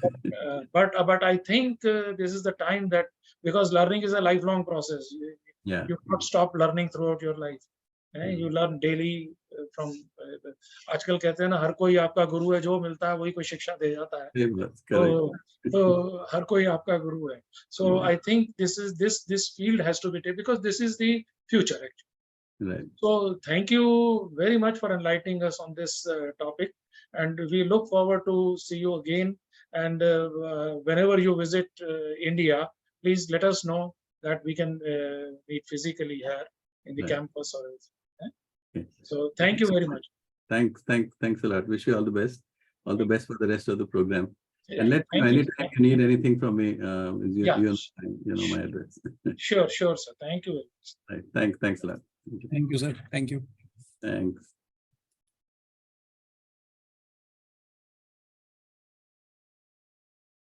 So this ends our session 2 of this day 2 of our FDP. So tomorrow we will meet again at 10:30, and the programs will run as per the schedule that we have shared with the participants in the WhatsApp group. So I would request all of you to please attend the lectures, as it is mandatory to get certificates. As I'm seeing that only 50 participants are there. So I would encourage you people and also request you to please join the sessions, and also to fill the feedback form, which is being shared into the this chat box.